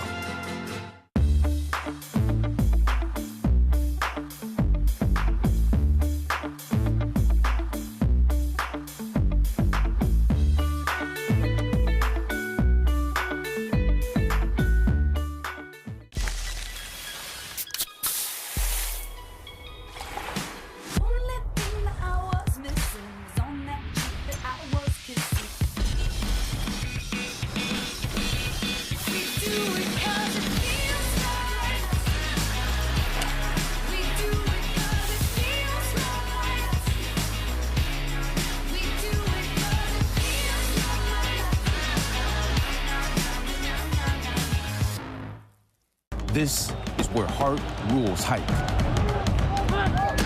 where teamwork triumphs, and hard work reigns supreme. This is what happens when a hunger for success meets a relentless drive to be great. This is where nothing is given, and excellence is earned. This is the Big South, where winners are made. Today's post-game report is presented by Coca-Cola. Taste the feeling. Liberty wins at 42-41 over Indiana State here at Liberty's Williams Stadium, and a lot of remnants of this game out on the field. The players, the fans, the cheerleaders, everybody gave it all they had, including the announcers in the booth. I think we were on the edge of our seat. Yeah. I can't believe, Matt, that was an unbelievable finish. Well, it was, and it felt like Liberty kind of tried to give them every opportunity and then some down the stretch for Indiana State to claim this one. You know, you got to give credit certainly to the defense that held in. I mean, certainly they gave up a lot of yards. Indiana State outgained Liberty tonight, which few would have ever expected to happen. Right. But in the end, it was bend but don't break on that last possession, and the amazing block at the end by Corbin Jackson to save it. Give credit to this defense for hanging in there, and they stole one tonight. They got away with one tonight, and I think they'd probably say the same thing. Yeah, well, you got to get lucky. That's you'll take it. And, of course, Liberty had such a great play. Here's our play of the game that features our Carter Bank and Trust sponsor. Watch it right here. Gandy Golden will make the catch. Yeah, batting it up in the air to himself. The juggling catch, he had quite the night. Second time this season, he's gone over 170 yards receiving. So his dominance continued this year, and he was a huge weapon for Buckshot. Buckshot had a solid game, but there's certainly room for improvement down the stretch of this one. Let's take a look at our star of the game. Our star of the game is the receiver, Pugh, for Indiana State. What a night for him. Yeah, he was unbelievable. 260 yards receiving, 2 touchdowns, a weapon that they hope they can continue to build on as the season progresses. Bob Pugh just all over the field and playing really great football. We're going to take a break, end it here 42-41, Facebook Live next.